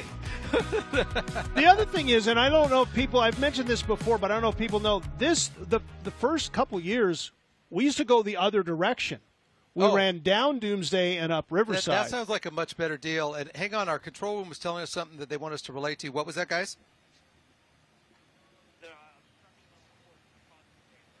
Oh. Okay, there's an obstruction on the course, we're told. They're pausing the start of the race for a second. That is all we know. We'll just kind of follow their lead and police are on the course. So we'll keep a close eye on that, but should get that hopefully fixed and then kick off the race. Think about the logistics of this. It's a 7.5 mile course. you got to block off every intersection. Yeah. And I'm sure that people out near the cemetery, out near the college, are looking around going, well, there's nobody out here. The race hasn't started yet. I can still get out here. They can't start this race until they're given the clearance by the police department that the course is 100% completely clear. Because imagine if we started this race and all of a sudden there was a car out there and everybody had to run around the car. Yeah, no, they're well in communication all the way throughout the course. The volunteers, the security, the police department, we appreciate all of their efforts. But we are imminent here to start Bloomsday. You can see wheelchair athletes, they're at the ready. Yeah, they are. This is the first. And here's the anticipation. As an elite athlete, you time yourself to get ready to go at a certain point in time, and now you're in that mode, in that game, and now we've got the course clear, but that didn't take as long as we thought. But I think that's the first time we've ever held this race. We've never done that before. No, I haven't. I don't remember that in any of the years past. Let's take you back to that live picture of the start, and we're going to listen in as they are getting ready to launch Bloomsday 2026. Okay, we're still in a hold right now. They moved them up to the starting line, but we're still in a hold. Our Noah Schmick is in the back of the media truck, and remember the first mile of this race pretty easy for all athletes, wheelchair, able-bodied runners, pretty flat until we get to the top and we go down Riverside, and that's where things get really exciting for these wheelchair athletes. We've had the radar gun at 45 miles an hour at the bottom of the hill. One year, Craig Blanchette, the great runner, went up on two wheels going around that corner. So. All right, we're told they are now cleared to start. Let's listen in, and we'll just let you hear it for yourself.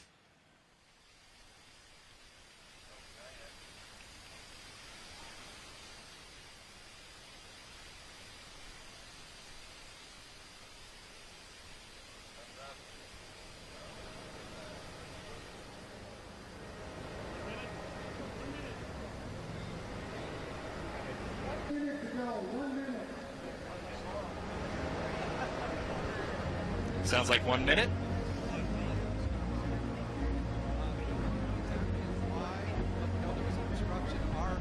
Yeah. Start is delayed. Now they're good to go. And 30 seconds. It sounds like we're less than a minute to go now. Here we go.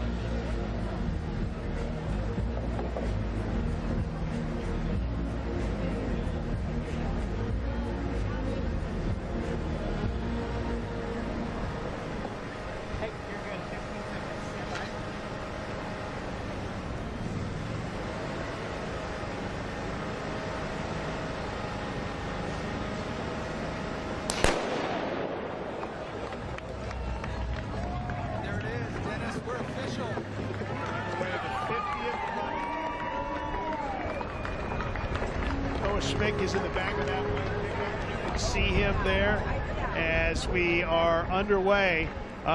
This was a great race last year between Herman Garrick and Wyatt Willand. They were drag racing down Monroe. And the women's wheelchair starting in a minute. And we'll check in with Noah here shortly. As there you see the field. Just trying to get underway. Just trying to loosen up. Trying to figure out where everybody's going to stack in, and there is drafting in this sport, Sean. Yeah, and do you learn from the ones that come before you? We just saw Craig Blanchette. He said good morning to us, obviously a Bloomsday legend. Saul Mendoza, I covered him in front on the truck for many years, and they basically take off down here, accelerate. You see a lot. They're the women's wheelchair athlete now officially underway, but you start to see separation pretty early on in the wheelchair division. You will. The field isn't as deep as it has been in past years. Hannah Babaloa is out front, and she should dominate this race. There really isn't there. I think let's check in with Noah and see what he's got going on. Yeah, guys, we are just approaching Sprague and Cedar as we start to get out here onto Sprague, coming from obviously the start of the races. We've got a few guys out front here. When we talk about the wheelchair racers, of course, 24 racers in total, 6 Paralympians, 5 nations and 8 states. That is where all of these folks come from. Of course, this division started back in 1982, and the fastest times back 25 minutes and 24 seconds for the men. For the women, 29 minutes and 58 seconds. Of course, the favorite will be Ermin Garrick. He has won 2 in a row, and he is looking to three-peat here in the men's open division. Of course, he will be followed by the second favorite. That'll be Wyatt Willand from University of Arizona. But here we are going down Sprague Avenue, starting to head towards Riverside and head towards mile marker number 1. But here are the wheelchair racers coming around into the corner as we hit Riverside, going into Riverside and Oak intersection. And as you can see, it is a lot of upper body strength from these wheelchair racers. It is all about upper body strength, the push motion. They actually have little rings on the sides of their wheels and little plastic covers that helps them propel themselves along. It's all about a push motion, a little flick motion with their wrists and their hands. And I'll tell you what, these guys can go up to about 20, 30, even 40 miles an hour, especially going downhill, which is about what we're about starting to do here on Riverside Avenue.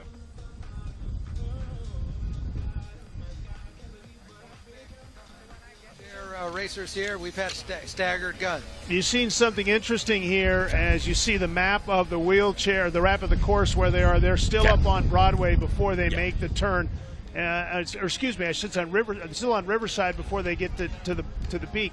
You saw the leaders, and that's Wyatt Whelan and Ermin Garrick. They're changing spots. It's like a bike race. Some taking the lead, some tucking in for second place. I don't think we're going to have a course record here today because there looks to be more chess gamesmanship here early on in this wheelchair race. Like, I'm not going to lead this whole race for you to pass me You're with not a mile to go. off of me. Exactly. Yeah, all right. Well, that turn on the Government Way, that's where we start to see real separation. And a lot of the years, whatever division it is, the race can be won or lost on Cemetery Hill there before they make that turn to Spokane Falls Community College. And we're headed down the hill now. Yeah, they are moving. This is where if you're in that media truck, you're hanging on for dear life, going 45 miles an hour in the back of a pickup truck. And you try to get away from the distance. And there you see is Garrick has separated himself a little bit from the rest of that field. It was a 3-man pack.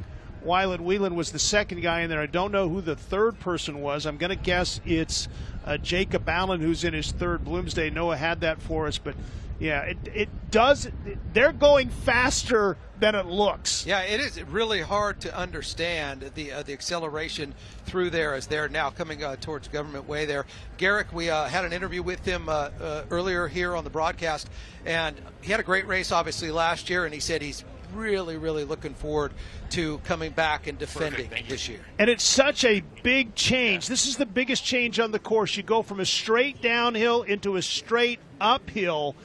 There's no place on the course that you go from two extremes like that. You don't do that at Doomsday because you've got the flat. Yeah, exactly. And Noah's got more for us as this field is kind of holding together. Yeah, well, right now it was Fidel Aguilar who was out front, and then it was followed by Philip Croft and Jacob Allen. So right now those are the three guys that are in front right now, and they're coming up towards Government Way off of Riverside. This is the very first uphill kind of stretch that you get to see, and then they get to Government Way. It'll be downhill all the way until they get to the Cemetery Hill, and then that'll be an uphill going up towards mile marker number 3. But here they are. They have passed mile marker number 1. They're heading towards mile marker number 2, and it looks like out here in front it is Jacob Allen, and it is, Philip Croft, or Jacob Allen, and then Edwin is in second, and then behind them is Philip Croft. So right now, Jacob Allen is in first place, Edwin Figura in second place, and then Philip Croft in third place as we are just about to take the turn. As you can see, it is an uphill climb all the way here until we get to Government Way, the Riverside and Government Way intersection. Jacob Allen right now, though, out in front with a dominating lead.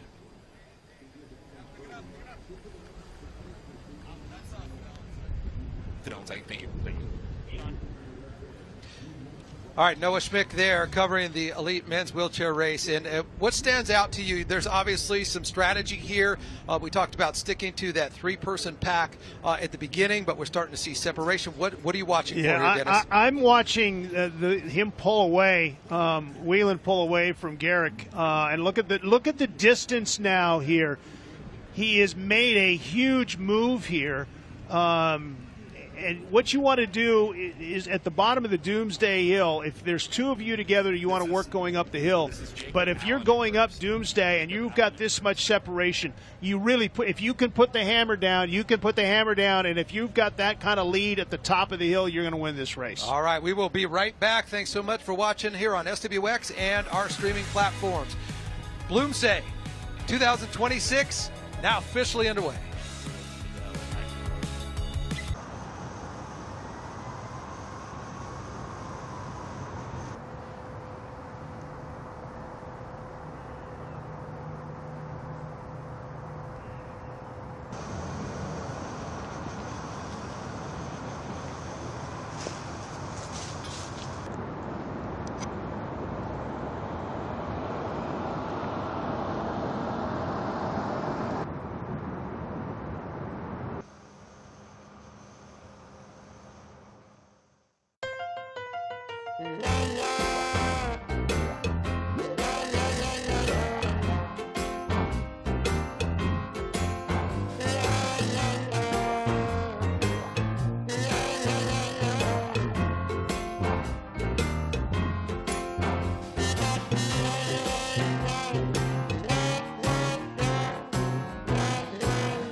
All right, live picture for you. Cemetery Hill, the wheelchair division in full swing and speed for Bloomsday 2026. We saw a close pack of about 3 coming down Riverside, but then we've seen change and a little bit of pull away in first. Yeah, Jacob Allen, who is a part of that University of Arizona wheelchair program, one of the best in the nation.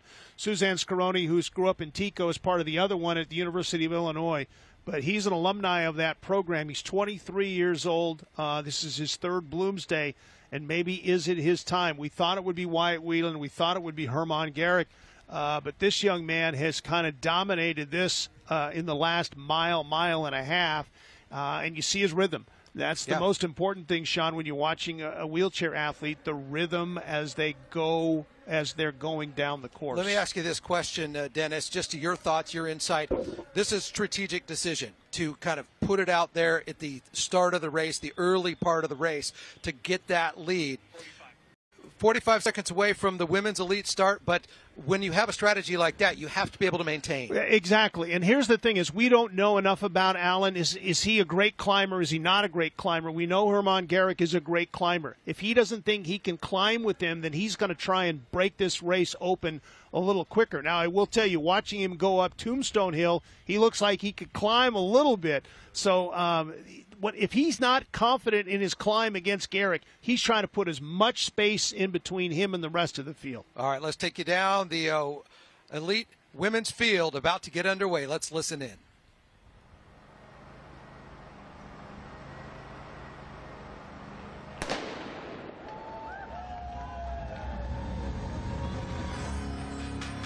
All right, the staggered starts continue with the elite field there. You expect to see them at the finish line, I don't know, 38 to 40 minutes from now, Dennis. That's just a blur. It is amazing how well these athletes can cover this course. And it's not, you see some road races, Boston Marathon is a very flat course. There are other flat courses. This isn't. There are two major hills on this. There's a major downhill on this course. You're running for a long period of time. Your mind can wander when you go down Broadway. That's such a long single space. This is such a great race because of all the conditions. If you're a climber, you've got a chance. If you're a sprinter, you got a chance. If you're a good downhiller, you got a chance. And you mentioned the conditions. I just checked. We're roughly about 60 degrees right now. So that's not too warm for them. This is pretty good right now.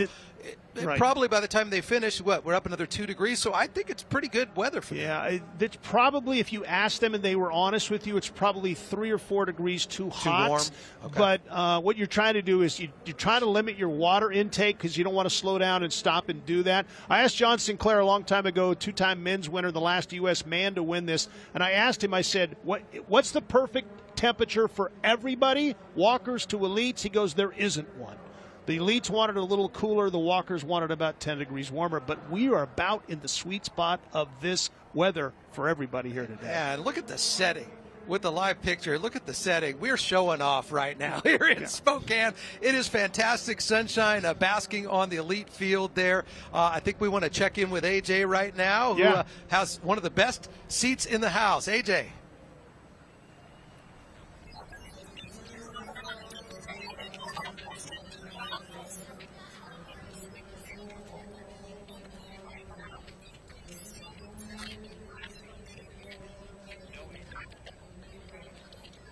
All right, obviously, we'll check back with AJ when we can reestablish a connection there. But, Dennis, look, you have a pack here, and this is the downhill. And this is where we usually see, the elite of the elites in a little pack together, kind of gauging each other. It's about strategy. It's watching your competitor, and then it's adapting to that in real time. It's the first mile of this race is always just kind of checking things out. Who is with me? Who do I have to worry about?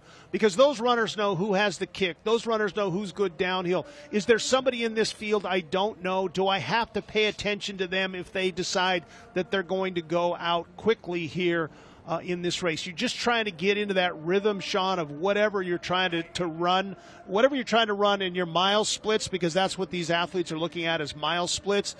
As you see them go by a mile sign, you'll look down at their watch as they're running just to make sure that they're on that mile split. And we're going to try to go back to AJ one more time, who's got this field. And we very easily could have a women's winner from the United States, Sean, for the first time in a long time. AJ?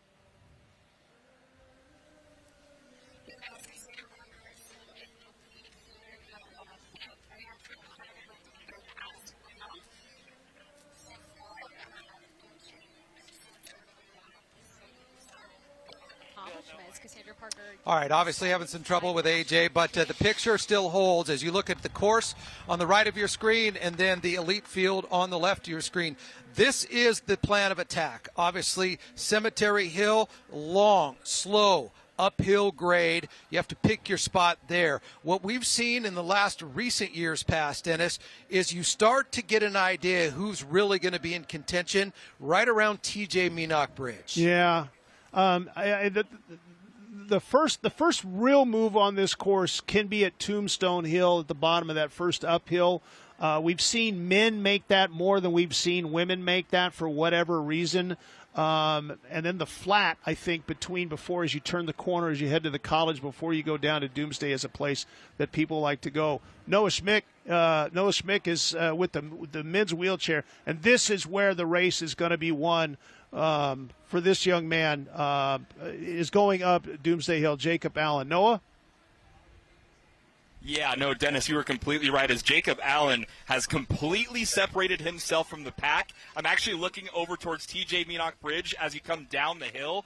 there is no other racers who have even came down the hill yet. So Jacob Allen is all by himself. By mile marker 4, which was 15 minutes into the race, that's what his time was at mile marker 4, 15 flat. So Jacob Allen, he is making up really good time. And, of course, as you're going up Doomsday Hill here, it's all about trying to keep that pace, keep that rhythm going, because you really can't stop. You can't lose your momentum going up Doomsday Hill. And for Jacob Allen, I mean, he's from Kingwood, Texas, 25 years old, in his third Bloomsday. He's placed 4th in 2022 and 2024, and he's the University of Arizona track and road racing alumni. I mean, he has really just blown away this group of racers, and still, over on TJ Meanock Bridge, I do not see any wheelchair racers. So Jacob Allen has really separated himself here in the men's open wheelchair division.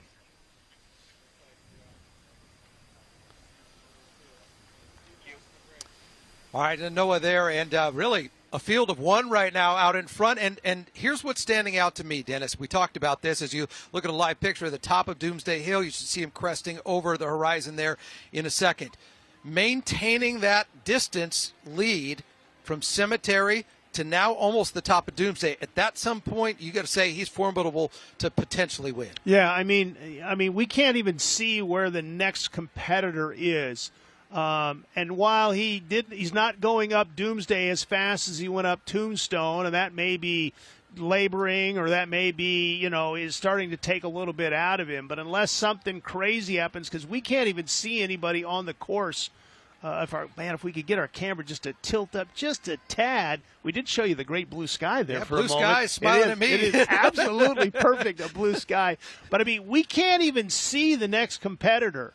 Yeah, I think we can right down at the bottom. Yeah. I think Allen, unless he has a problem or unless he just can't maintain his speed on the flat, he may have won this race. We'll see.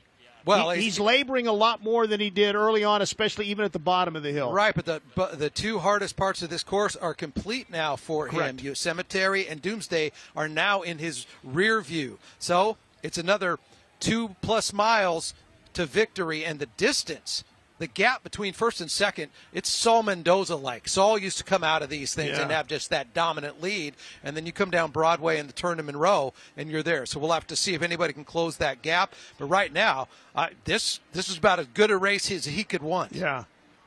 And, and here's the thing is, you don't usually win Bloomsday on your first try in a wheelchair. There's just so many things that happen. This is his third race. And he's at the top. He's at the top of Doomsday. Now the question is, can he get back into that rhythm of? Does seem like he's picking up a little bit. Yeah, get back into that rhythm of the flat. Okay, he's doing a little coasting here, and what he's doing, Sean, is he's giving his arms a break. He's done nothing but pump as he's gone all the way up 3/4 of the mile. So he'll push 3 or 4 times, and then he'll stop. He'll coast and give his arms a break. Now he's stopped giving his arms a break, and now he's back to what you call the flat rhythm as he's going through how fast he wants to go, like a boat, how many strokes per minute, how many pushes per minute. That's about as dominant of 5 miles as I've seen in the wheelchair division in many, many years. He just checked over his shoulder just to make sure that nobody was there. Yeah. All right. You can see the wheelchair racers and the leader here on the left screen, and on the right, the women's female elite division. We have a race, folks, and it is fantastic. Thanks so much for being with us. We'll be right back.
All right, Jacob Allen well out, a dominant race, and it doesn't look like he is letting up at all, making the turn from Lindicki onto Broadway. And Dennis, he's pretty close to just putting this one away. He is. A young man out of Kingwood, Texas, the University of Arizona, who has an unbelievable wheelchair program for men and women's athletes, one of the two best in the country, along with Illinois. And he is, I mean, if you watch, he's checking over his shoulder every now and then. I don't know if he's just making sure there's nobody there or if he can't believe there's nobody there. How about both? Yeah, he might be. I mean, there isn't anybody within at least 4 blocks of him. I'm just surprised. Since Cemetery Hill, we have not seen second or third place visually in our live pictures at all. Just an absolute domination here, and he's on Broadway. That he just made the turn onto Broadway, which is about a that is the, I will say, Sean, that is the most mindless part of the course because it's so straight and it seems like it goes forever. And this is where the athletes, both wheelchair and able-body athletes, will tell you concentration is the key. You can see the female athletes, the women on there, and it is Cassandra, or they like to call her Cassie Parker. She's a 7-time Division III national champion on the course. She kind of, as she's moved away from college, has jumped into the world of road racing, and it looks like she's jumped out here at Bloomsday and really separated the field.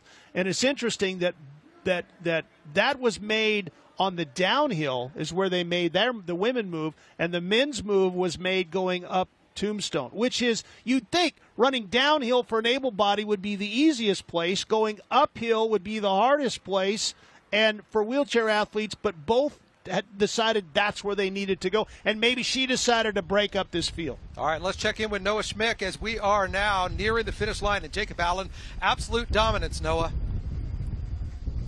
Yeah, no, Jacob Allen is absolutely blowing away the pack, as actually by the time he got up Doomsday Hill is when we started second, third, and fourth place just getting to Doomsday Hill. So now here we are as we have hit the 10K mark, getting towards the 7-mile marker here in Bloomsday, as Jacob Allen is all alone by himself. A little tidbit here that I got from David Gregg is actually Saul Mendoza, the man who has the course record at 25 minutes and 24 seconds, actually coached Jacob Allen. So a little bit of a good tidbit there, as Jacob, he right now resides in Chula Vista, California, but he's from Kingwood, Texas. He was born in Ukraine, and man, his story is one that is going to be awesome if he can keep this lead. I mean, we have not seen anyone even turn onto Broadway yet, and for as far as I can actually see, I should say, as we were 26 minutes and 30 seconds into this race for Jacob Allen. He won't get,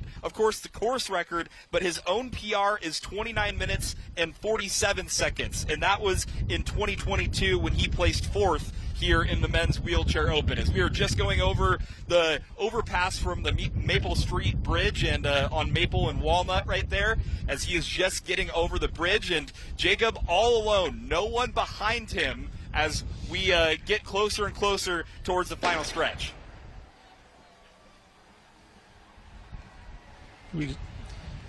All right, well, the courthouse is about to come into the view from the right side, and we have another staggered start here. No, this is the men's elite field is underway here. As you see, Jacob Allen is about ready to turn the corner and go to the finish line, and the men's elite field has opened up this, and we are underway in the main pack, if you will. The elite field leading that first group of runners, and as we like to say, the sea humanity is finally here. There you see it. All right. It does feel like we're in a shaded area right now, and it is warming up. That's going to have an impact, like Dennis said, maybe a touch 2-3 degrees, a little too warm for these elite racers. The female field we've seen there, they are nearing the TJ Meenock Bridge area, Spokane Falls Community College. Jacob Allen about to put this away in the most dominant fashion I've seen in many, many years. I mean, you got to go back to, as you said, Sal Mendoza, Craig Blanchett, those guys in how they won this race. Just an amazing performance. And everybody thought about, Wyatt Willen and Herman Garrick, and young Mr. Allen said, you know what, there's a third guy in the field you should be talking about. And he has stated his case. Yep. All right. Let's go back to Noah Schmick as we have made the turn on Monroe. Noah, this is a dominant race. Looks to be first place on the line. Yeah, first place here for Jacob Allen. No one even close to him. Third time's the charm for Jacob Allen in his third Bloomsday. He wins the men's open wheelchair with an unofficial time of 28 minutes and 50 seconds in his own PR.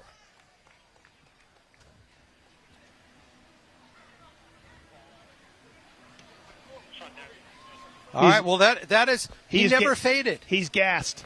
He's absolutely doesn't matter. gassed. He's done. No, I know that. But that is the first time I've ever seen anybody turn the corner at this finish line situation and not pump once. Right. He did not turn. He turned the corner. He lined up his wheel to go straight, and he pumped. And you saw him in the last half of the stretch on Broadway. He was not full bore. He was just trying to maintain. He put it out on the line today, Sean, at Tombstone, and said, I'm winning the race here, and then I got to figure out a way to hold on. He did. Congratulations, his first ever Bloomsday win. Congratulations. I don't think I've ever seen somebody put the second place that far behind and us never see anybody even close the gap on that. I don't know if I've ever seen that in all the years that I've covered the race. We got the elite men's field here, and our Austin Getz is on the truck in front of them. Okay, let's go to Sam now. We have the first Bloomsday champion of 2026. Holy cow. Way to put it. Yeah. Blistering pace. Jacob, congratulations, Bloomsday champion. Thank you so much. That was a great race. The weather is amazing. I believe this is my third time here. This is the best weather I remember. Third time's a charm. Yes, sir. So tell me about that, because we were monitoring it. We were watching Bloomsday. You were going up Doomsday. You were going through everything. You kept pulling away. At a certain point, did you have to look back and wonder if this was for real? Yeah. I just know that there's a lot of fast people, and I thought we will be like in a pack together, help each other, maybe switch every mile or so. And I was expecting more people to be with me. And uphill, I just started going faster, and I was like, I feel good, so I can pull. When they catch me on the downhill, they can help me back. But on the downhill, when I looked back, I was like, there was nobody behind me. I was like, okay, well, I can't stop to wait for them. Just continue going. Even though I feel weak and tired, I was like, it's okay. If they catch me, we can work together again. But it was a great race. What a run for you, because you're from Ukraine. You came here, I believe, at the age of 6 or 7, the United States, or from to Houston. I came to U.S. in 2016 when I was 15. Okay. And I lived there until my college, so probably until my 20s. And then I got to University of Arizona, finished college there, and now I'm in San Diego, Chula Vista, training for Paralympic Training Center. And living the American dream now. Yes, sir. Congratulations. Thank you so much. There he is, your champion. As we said, third time's the charm. Win it in his third ever Bloomsday. Back to you guys. Yeah. Congrats. Oh, and at age 25, what a race. The quote of the morning. Well, I can't wait for him to catch up to me. I love that. I wonder if he's actually knows what he's accomplished. He will. He's a Bloomsday champion. We've got a Bloomsday champion somewhere in this. We just don't know who it is. Austin Getz is hanging on for dear life going down Riverside. Austin? Well, guys, if it keeps up like this, Andy Wacker will be the champion. Obviously, we have a lot of race to run, but he made a move as we started downhill here to separate from a large pack of runners that includes Ruben Mosip, Reed Buchanan, and a lot of the other high bibs. Andy right now is just on a beeline straight down this hill. The first mile went in 4 minutes and 21 seconds, and right now they're running a good pace. Andy has made some separation. This is by far the most separation that we've seen anywhere through the first just over a mile of this race. Obviously, we've got Tombstone coming up, and we've also got Doomsday coming up. But right now, Sean Dennis, it's Andy Wacker out in front. This young man is a 4-time national champion on trail. He's a trail runner. He's those bike people that go down hills. This guy without a bike going down hills and up hills. Mountain bikers? Yes, this is a mountain biker runner guy. Those bike people that go down hills. Right, and this guy is, he's making a statement. Now, can he hang on to it? And 4:21, I'll tell you, that's a blistering first mile. Yeah, that's we usually don't see it. No. 4-minute mile, touch above it. But, it's that same thing we talked about in the wheelchair race, although we can see the pack right behind him. You better bet somebody's going to challenge this. See, and the question becomes is how much do the runners, we don't know much about Andy Wacker and what he's done cross-country-wise, but there are guys in the back there, Reed Buchanan in his 9th Bloomsday, Ruben Mosapa, who's finished 4th twice. If somebody they don't know goes out fast, you have to make a decision. Do I go with him or do I wait? It looks like they decided to wait. Now, we'll see if they can reel him in coming back up the hill. This will be his first challenge here, young Mr. Wacker, if he can hang on to these guys. All right, then on the left, you see the masses are underway, and this is my favorite part, when we just see the flow of human motion down here along Riverside. The city's showing off. The setting couldn't be better. The trees are in bloom, and we are now officially, for my money, in spring. This is the group that I like to call "We Got to Beat an Hour" group. Oh, yeah, okay? And they usually do. And they do. Yeah. So and I always used to stand at the finish line after covering the men or the women or the wheelchair, watch the people cross at 58, 59, see their elation, and then at a minute and 4 seconds, minute and 10 seconds, see the dejection. The 1 minute goal is truly a goal for a lot of people here at Bloomsday. Or 1 hour goal, excuse me. Full disclosure, Dennis, the year I ran it, when I was 16, 107. 107. I didn't make the cut. I know a guy who was 1 hour, 3 seconds. Oh, you got to come back in the next year. Or never run again. Or just walk away and let the sun set on you. Cassie Parker, talk about her, the race so far that you're seeing. Yeah, she made a move early on. Mr. Wacker, who you're seeing, made a move early on, and they have reeled him in. And, maybe that was the first jab, and everybody has responded here. Cassie Parker made a move, and it didn't look like a whole lot of people went. There isn't a lot of Bloomsday experience in the women's field, so there is a situation where a lot of people, one of the top runners, in Emily Durgan, had never run Bloomsday before. And I think, you can run hills, you can run flats, but I think there's some places you want to attack. There's some places you don't want to attack on this course. And there you see the men's elite as we get ready to really go, on the backside of the course. People love to talk about Doomsday and how important that is on this course. I actually think Tombstone Hill might be more important because it's earlier in the race, and usually you're going to get somebody attacking this field. You look around, there's 10, 12 guys. You don't want 10, 12 guys when you get to the bottom of Doomsday. Somebody's going to decide, I got to bust this field open. Dennis, you talked about your first race covering this was 1984. Just your 40,000-foot view of how technology has changed. We are watching this in real time. We are right in front of elite athletes, start to finish. We're able to show it to you. What, 84, nobody did it live. You were on the trucks. You were on the trucks, and everybody did a half hour and a half show at their newscast. So we couldn't show it to you live. And now you don't even have to get out of your couch to be a part of Bloomsday. Right. Well, Austin is on the truck. Austin Getz, let's check in with him. Yeah, guys, they have caught Andy Wacker, and now the pack has rejoined here as we get through Tombstone here. We're actually running. I'm riding, but these guys are running as we go by the cemetery here. And out in front, it's actually bib 139, Colin Karami. He's actually out in front by a couple of steps. But I want you to see on that orange uniform on the right, that is Ruben Mosip. He is the one who has talked about he thinks he has what it takes to win this race. He has run it now twice before. His first time finished 15th. His second time last year, I should say 2 years ago, he was 4th. So made a big jump. He talked yesterday to us, Dennis, about what experience could do for him. But also keep an eye on Simon Wythera. Right now he's in second as we're coming right up close to him. Bib 102, just a couple of steps off of the lead. Obviously a lot of race to run, but it's shaping up to be a good one, fellas. Yeah, we got about a half dozen people there in the pack. And, I'll tell you, Wacker, though, didn't get past and then left. You a lot of times will see that. Fade. He figured out a way to reattach himself. I think there's 9 guys actually in that lead pack. You talked about 84, my first race. The race was over here. Abraham Hussein was already half a mile ahead of the rest of the field because they didn't go with him. They trusted Wacker not to be able to do that. And I believe that's Reed Buchanan on the left, who's a guy that got passed a couple of years ago on Monroe. So this is important, but somebody's going to have to do something here, Sean, because nobody wants this many guys 4 miles into this 12K. And unlike the wheelchair race and the elite women's field, this is the most competitive race so far as number of people up in contention right now at this stage in the race. Right, and you've seen them running the tangents. You try to make the course as short as you possibly can, going from one side of the road to the other side of the road.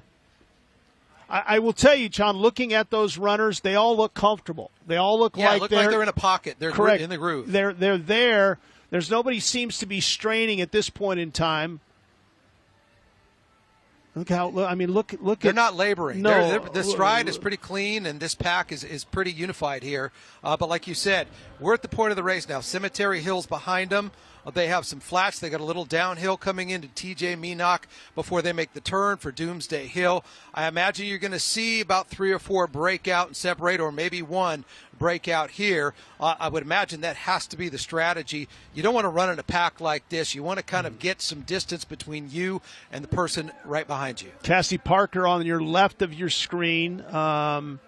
She is at the top of Doomsday, I do believe. And we're just looking back.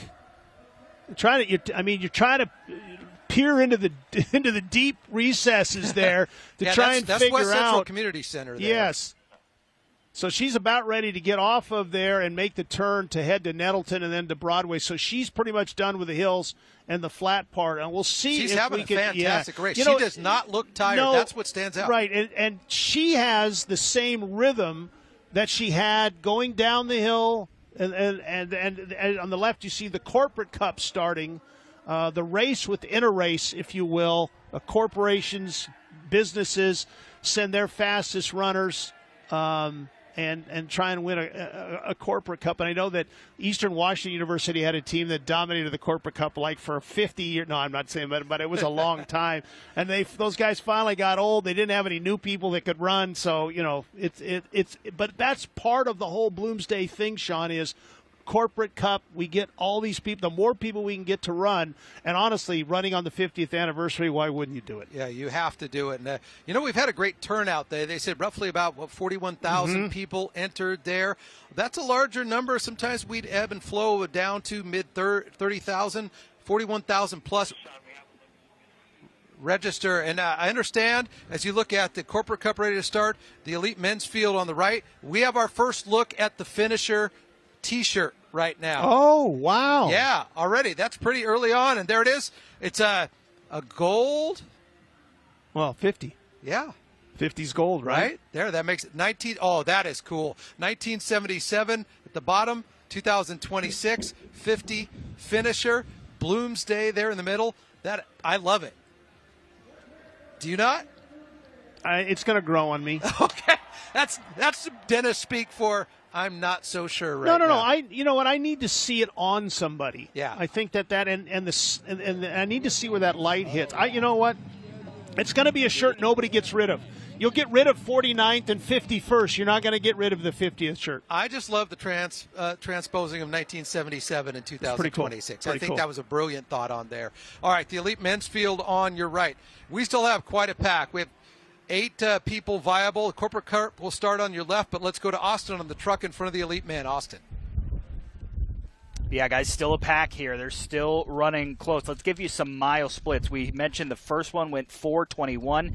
Our second mile was 4:30, and our third was 4:41. So, obviously, they're going a little bit slower because that first mile is a lot of downhill, but they're bunching up together. It's still Colin Karami out in front, 139. That's his bib. Those are those orange shoes. But right behind him, you see a pack, and actually, for just a brief moment, right before you guys came to me, it was actually a zag in James Mora taking the lead for a brief minute. His second Bloomsday, ran 17th last year. And so now you see him out farther to the right. He's got those pink and white shoes on. That is a former Zag running right there from Tacoma, Washington, who's trying to make a big move in his second Bloomsday, trying to go from 17th. And right now, if he keeps on this pace, he will finish a lot better than he did last year, guys. Still a great race to run. You remember last year, Patrick Kiprop by this time had separated and won by over 30 seconds in the men's elite field last year. Not going to have that this year. This is a good pack of about 8, really 10 if you go back just a few steps further than this lead pack. But guys, it is still anybody's race. James Mawara, coached by Pat Tyson, Steve Prefontaine's roommate. Pat Tyson, the great coach at Meade and now at Gonzaga. And there you see Cassie Parker just cruising. Yeah, just cruising. Really pretty dominant out there. And you know what? Just like we saw with Jacob Allen, it's almost a mirror image. You don't really see second place there, and you're on that stretch where you're getting onto Broadway. It's hard to be caught at that point, especially with that big of a lead. We're going to take a break.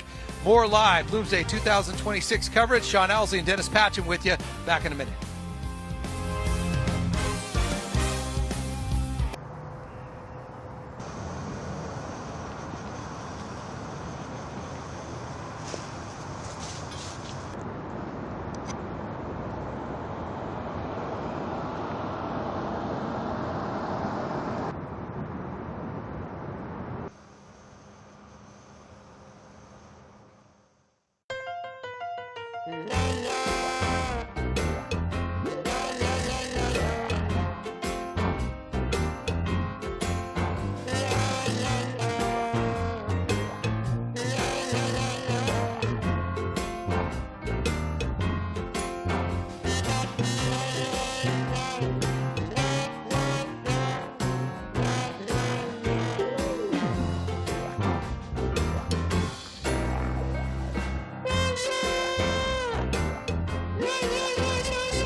All right, see you people well underway here at Bloomsday 2026, and we have another champion.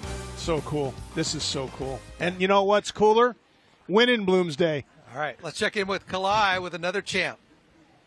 Joined by Bloomsday champion Hannah Babaloa. Thank you so much for being here. This is your 4th time, and you are the winner today. How's it feel? I'm pretty excited because last year I won the race as well, and my goal this year was to defend my title. And you know, coming from my background, I was born in Lagos, Nigeria, and I want to continue racing because I look like athletes from Nigeria look forward to me to see what I'm doing, and I give them a lot of inspiration. So I'm kind of excited that I was able to finish strong after I survived the long Doomsday Hill. Initially, I was giving up because my opponent was very, very close to me on the hill because I'm not a very fast pusher on the hill. But once I survived the hills, I was like, okay, this is my race. I finished with a very good sprint, and I'm pretty excited for my performance today. And you defended that championship like you did last year. You're doing it again on the 50th anniversary. I love that you mentioned your home country of Nigeria and the importance of representing where you come from. Yeah, it's very, very important. Athletes over there look forward to me, and they're so excited. Even when I'm weak and down, they will send me messages and say, "Sis, we're looking up to you.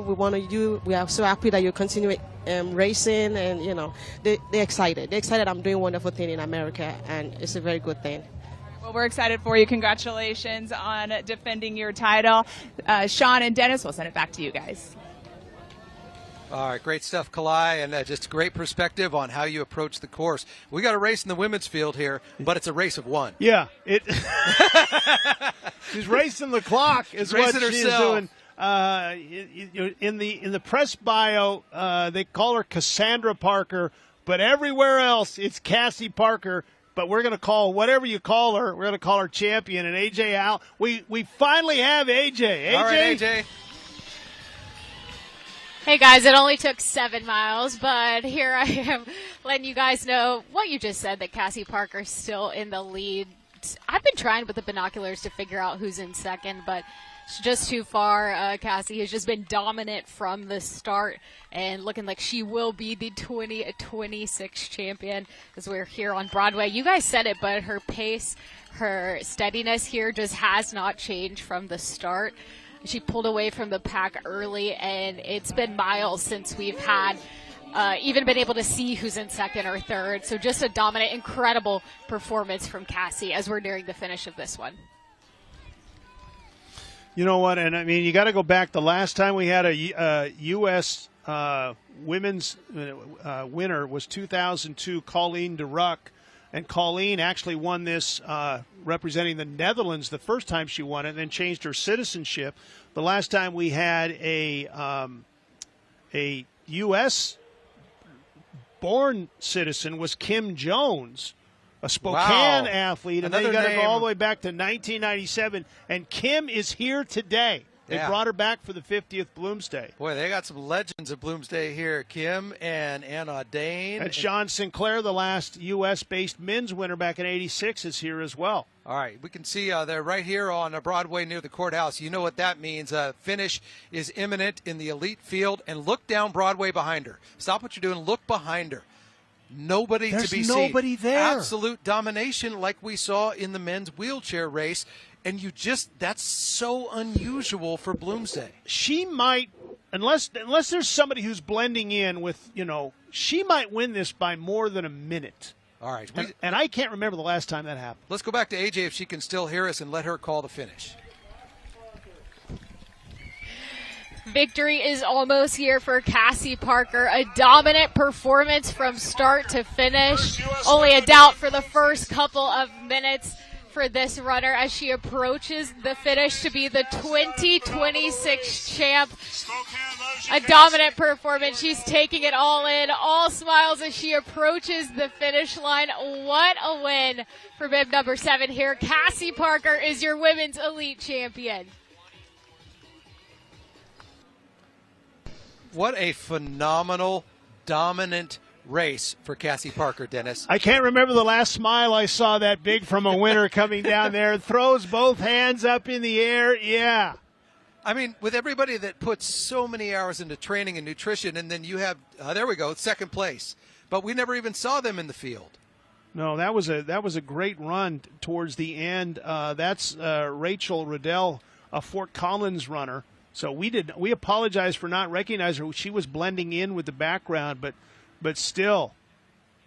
Up and a hug. See that? I love that. Sportsmanship and camaraderie, and they both ran fantastic races, but that was absolute domination there. 1-2 for Americans here in this race here today. Last time was 2002, you said? 2002, Colleen de Ruck, and the last native-born U.S. citizen was 1997 in Kim Jones. All right, we have about 3 people in contention here in front of the pack for the men's elite field, and we've seen that pack kind of dissipate a little bit, and now we have a pack of 3, and then a little bit about 20 feet behind, you've got another couple of runners trying to stay with that lead pack, Dennis.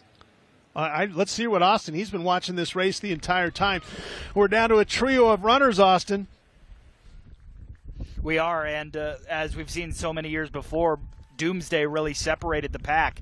Right out in front in that white top, that is Reed Buchanan, somebody who has finished as close as you can be without winning this race. Back in 2022, he was tenths of a second away from winning, but battled down the stretch with Charles Wanjiku and just could not hold on for the win. Charles got the win there in 2022. Right behind him in the yellow, that is William Aponza. He's from Ghana. He is a Bloomsday rookie. This is his first race. And right behind them is James Moora, who we talked about the last time you guys talked to me, the Gonzaga Bulldog. Now, I don't know how much to put into it. You never know if it's just superstition or if guys are actually tired. But at the top of Doomsday, William in yellow did take water. Reed and James did not. So we don't know if there's any kind of fatigue, but like we said, that could be superstition. That could just be wanting to, reset your mind as you take a drink of water. But right now it is William Aponza who has taken over as we start the long, long stretch to try and find the winner. Guys, we're 5 miles in, about 2.5 to go. You talk about Aponza and Buchanan. Those two know each other. They've run, I'm sure, races before. They know what each of them can do. When you go into a race, you know who can climb, you know who's good on the downhill, you know who's good on the flat, you know who can kick. Somebody in this group, Sean, thinks they have the best kick. So they're not going to do anything until somebody goes. They're just going to stay with them. So if you don't have the best kick in this field, then what you're going to try and do is you're going to try to break this race wide open by putting in, go for 400 yards hard and see who stays with you. If they stay with you, then you wait a little bit, recover, and make a case. Somebody's going to have to try and make a move, especially if they don't think they can outkick. Now, the best thing for all of us is if both guys or all three guys think they have the best kick, nobody will go and we'll have a drag. We'll have an unbelievable finish. All right, let's head back to the finish line. Sam Adams with the women's champion, Cassie Parker. Yeah, the woman of the hour. Cassie, congratulations, Bloomsday champion. First of all, how does that sound? It sounds pretty unreal, honestly. You're always going for the win, but I just kind of started out in front and I held it. And then I was like, am I on the right course? And I was like, I'm just going to follow the truck. So I felt really, really good. I think that's just my fitness is really in peak right now. When did it start sinking in that this was actually going to happen for you? Probably when I couldn't hear second place behind me anymore. That was probably about 2.5 in. And I was kind of like, am I pushing a little bit too hard? And I was like, I'm just going to maintain this in case someone feels really good going up the hill. But then it for sure kind of sunk in at like 4 when I was like, there's not many people around me. But then at the top of the hill, still feeling good. I was like, I really have a shot at this. This is obviously you know how big of a race this is. How big of this is this for you as far as perspective, as far as career victories, accomplishments? Where would you rank this? Probably right at number 1.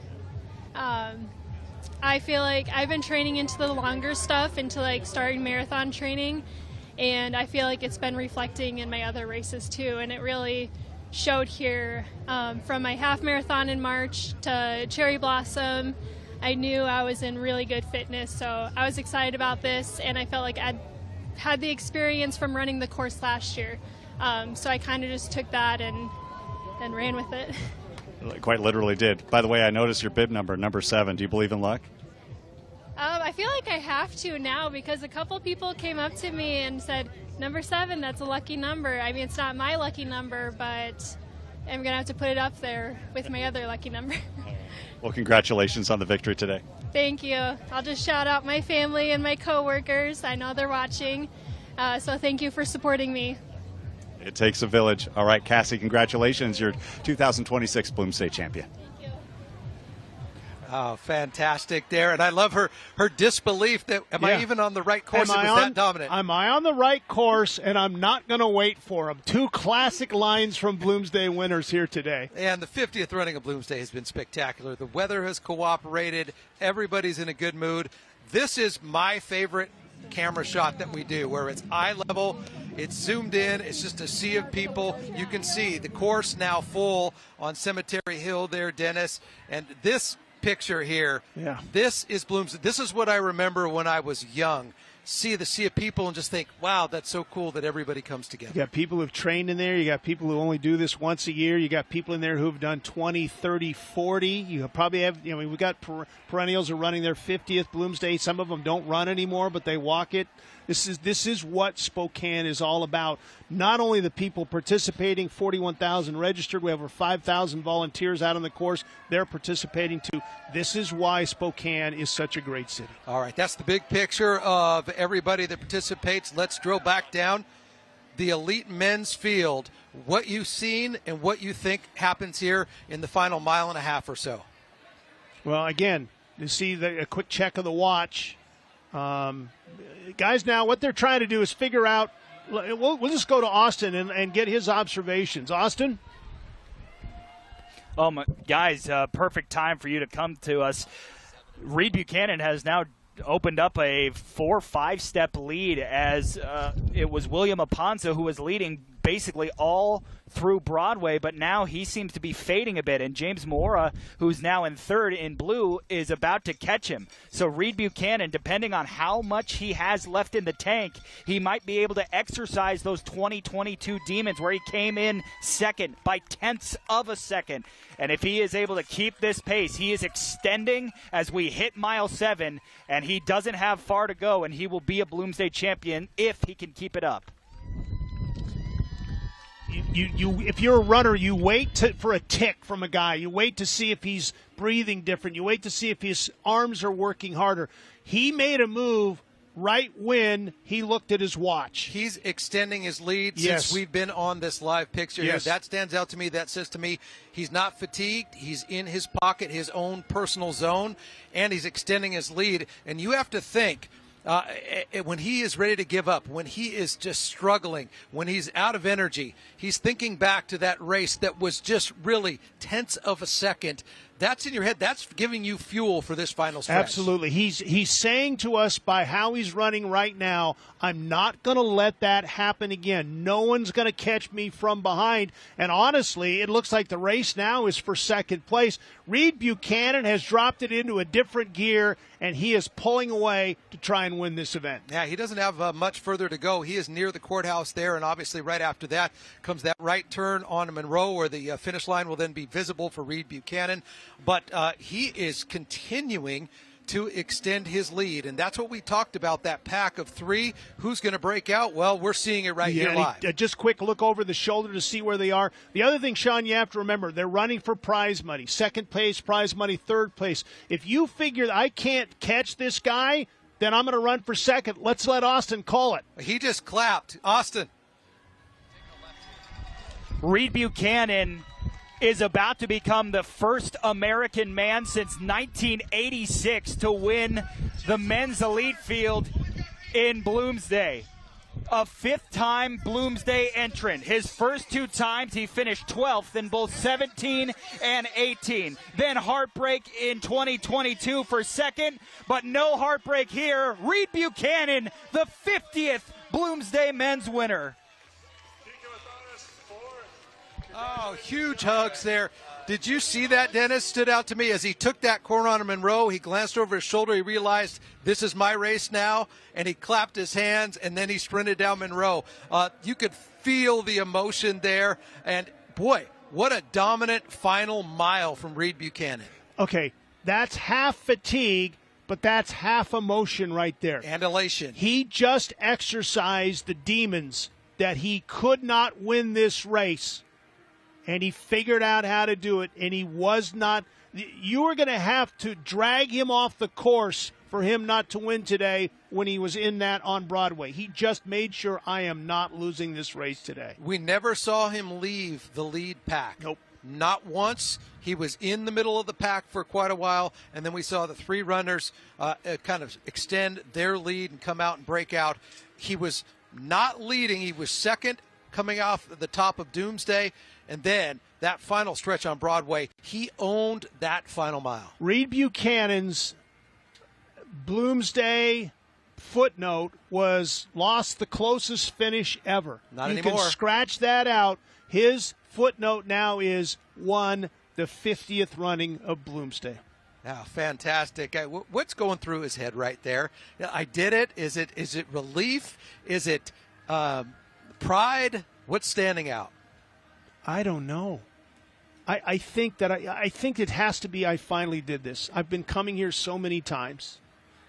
He looks like he's just soaking it in there and kind of letting it set in. Right. And here's the other thing is, don't forget about this. 1986, that's a long time ago. It's the last time an American won that, John Sinclair. John is, as we said, is here.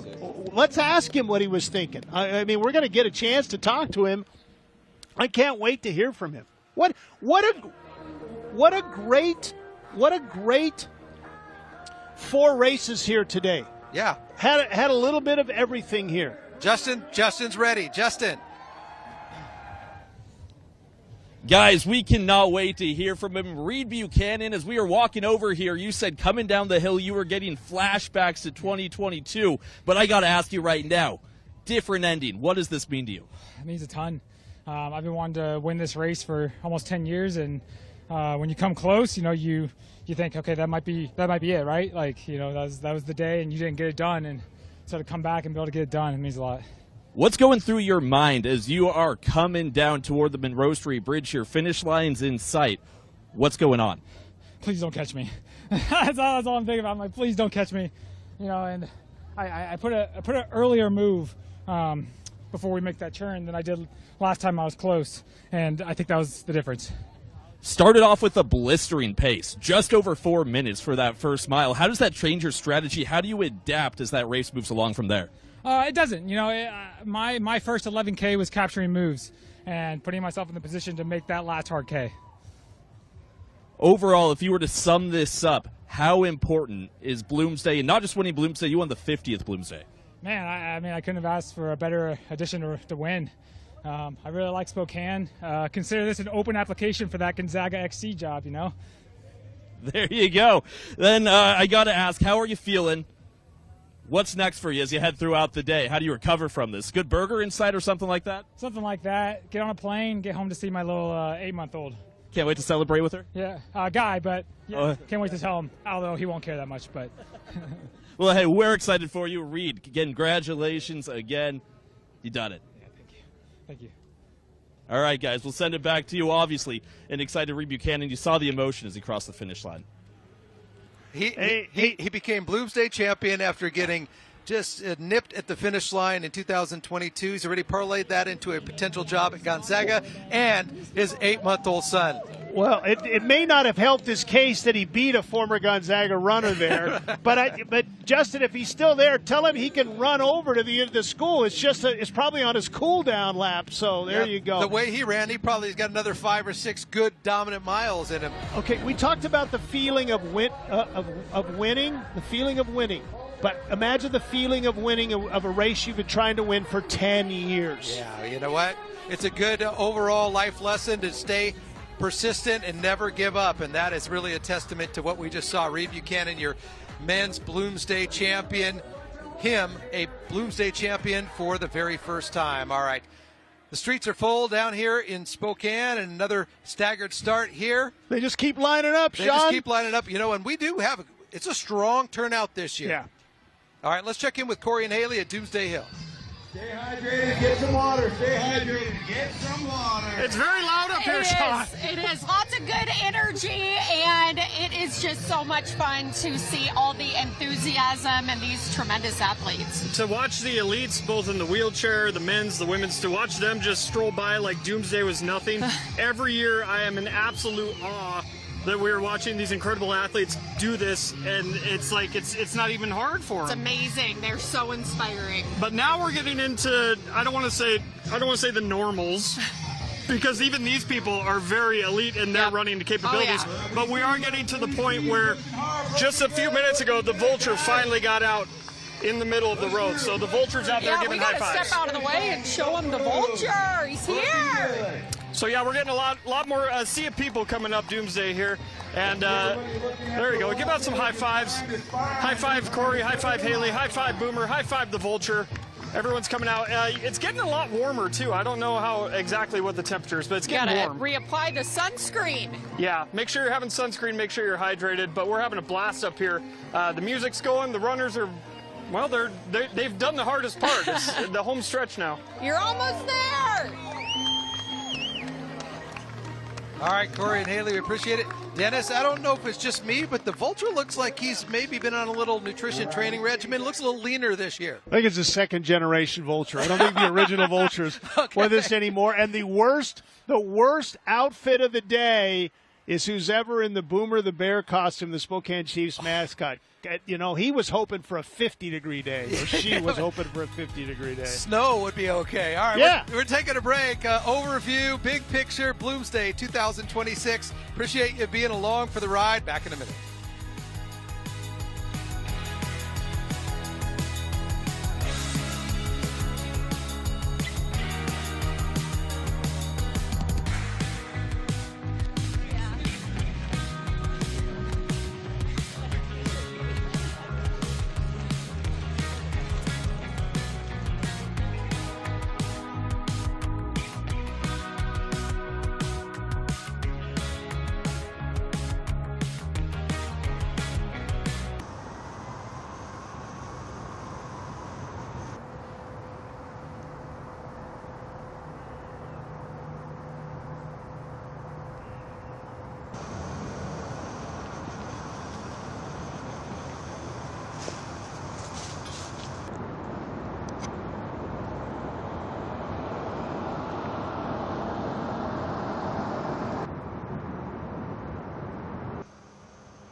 Who's going to win that between those two? I want to know, because somebody's going to race somebody yet. No, somebody's going to race them at the finish line. I always love when you run with somebody and they're struggling, so you hold back and then they clip you at the end. They get a better time. Don't ever let them clip you at the end. You trust anybody at the finish line of Bloomsday. I'm just telling you. All right, look at that. That picture says it all. That's all you need to know. Fantastic. Everybody down here. And let me just say, I love working with DP, one of the best in the business. I'm glad you come out of the retirement where you pick and choose your spots, and we're happy that you chose Bloomsday again. I'll be disappointed when you guys don't call me, so I'm hoping to be back next year. So this is a blast. As long as I'm doing it, you're doing it. As long as you're willing. Yeah. All right. Here's the finisher shirt. Has it grown on you? I actually personally love it. I love the color, and I love the history of it and the design. I think it's a 10. Yeah, I mean, once again, it has the year on it, which is always important to Bloomsday. It has the 50th anniversary. It's gold because it's the golden, it's the 50th, how that goes. Yeah, it's really cool. You like it now? I'm liking it. When you first saw it, you were hesitant. See, is that shadow? See, the shadow, I think, is what drew me off, but I think that's just a sun shadow there on the right. Likes the different color, the different blue in the middle. I think that's just a sun shadow. So all right, I like it. Could be. I want to see it in person, but we're gonna let that settle in. You absorb it. How do you like it? Weigh in on our social media pages. We're gonna take one more break, and we will wrap up our 2026 coverage. When we come back, our entire team, one more report around the course. Back in a minute.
Cassie Parker runs it back just for a cool down.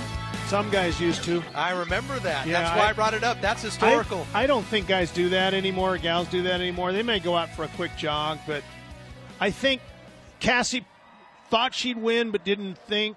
Reed Buchanan thought he was going to lose again. I mean, I'm sure that, but he figured out. I don't think they would. They used to. But here's the other problem with that is we still have people who haven't started. It's a fight to go run it. You're probably going to go run something else. All right, let's take you to Cemetery Hill, Morgan and Tori.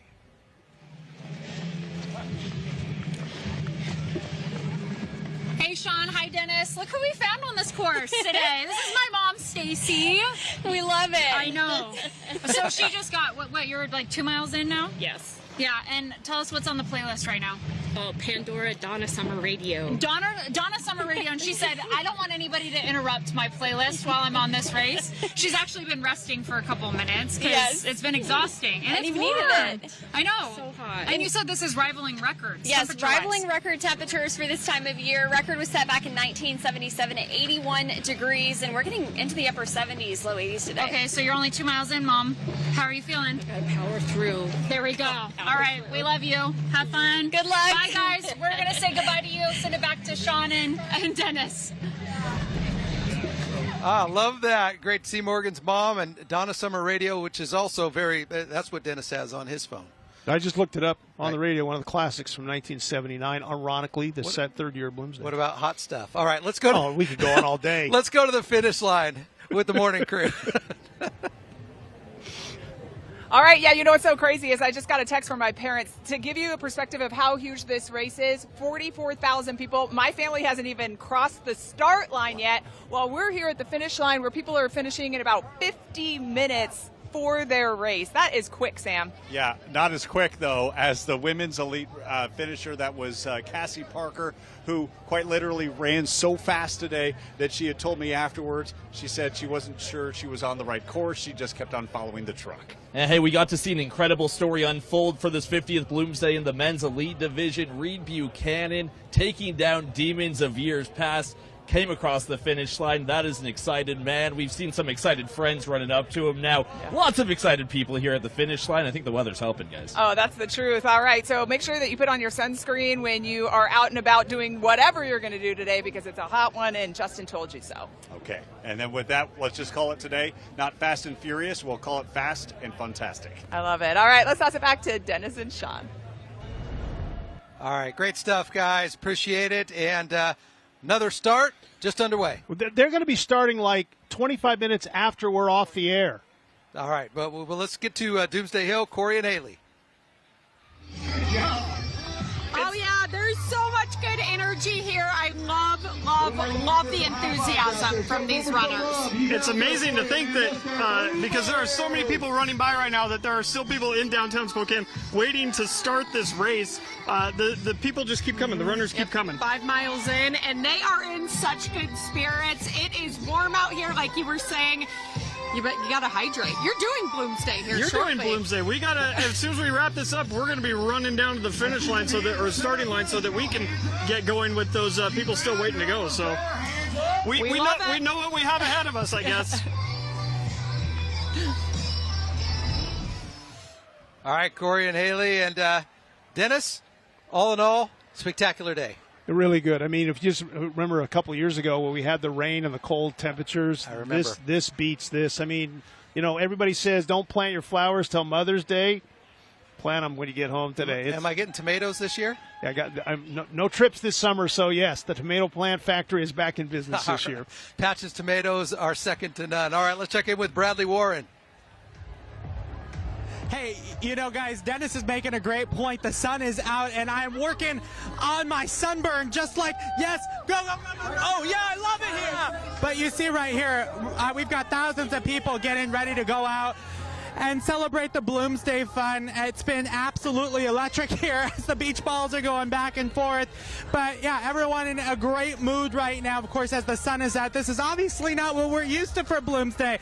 This is going to be a warm one and a hot one, so stay hydrated, wear that sunscreen, and I mean, look at that. You see the smiling faces, the signs up there, hello, hello. And we've seen so many Team Tim shirts here as the next group is underway. And real quickly, before we send it back to you, buddy, take a look at this. Buddy behind the camera, look how many people still need to go. We've still got a couple hundred people, I don't know, maybe a couple thousand people still waiting to participate in Bloomsday. Here at the start line, I'm Bradley Warren, NonStop Local. All right, Bradley, we appreciate it and appreciate all our crews. And we do want to mention all of our production crews behind the scenes. They got to work at 3:30 to set up all this technology so you could stay at home and enjoy it. We have the best crew in the business. They're always great to be around, embrace change, things that come up live. So we appreciate all our crew. A lot of planning goes into this. So just for me, for our entire crew, and always love working with Well, I appreciate that. Once the race starts, we throw the scripts out. We don't use scripts. We just keep What are going, and scripts? that's how great it is all around the course. You know, Sean, I've been watching people go by, and I've seen this a lot, and there's a lot of pep in this step. I think the 50th anniversary has something to do with the energy here today. It does feel different. I think people understand it's a milestone, not just for a road race, because there are road races all over the globe, but for this city. Yep. And the way the city has gelled around it and become cohesive around it from very early on, it could have faded away. The city said, no, we're going to embrace this. This is ours. This is unique. This is what we're going to do. They've done that. Volunteers, the city embrace it, the perennials. There are so many stories and so many tentacles of stories, and that's what makes this fantastic. I wake up on Bloomsday. I'm excited. I come down because everybody is in a great mood. I get excited anytime I drive past the statues. Oh, yeah. Or see them. I mean, the because symbol. It's history. Yes, because what it means to the city and what it has meant. And it really is. And I don't know who said it earlier today, but I'm going to echo it. It's the kickoff.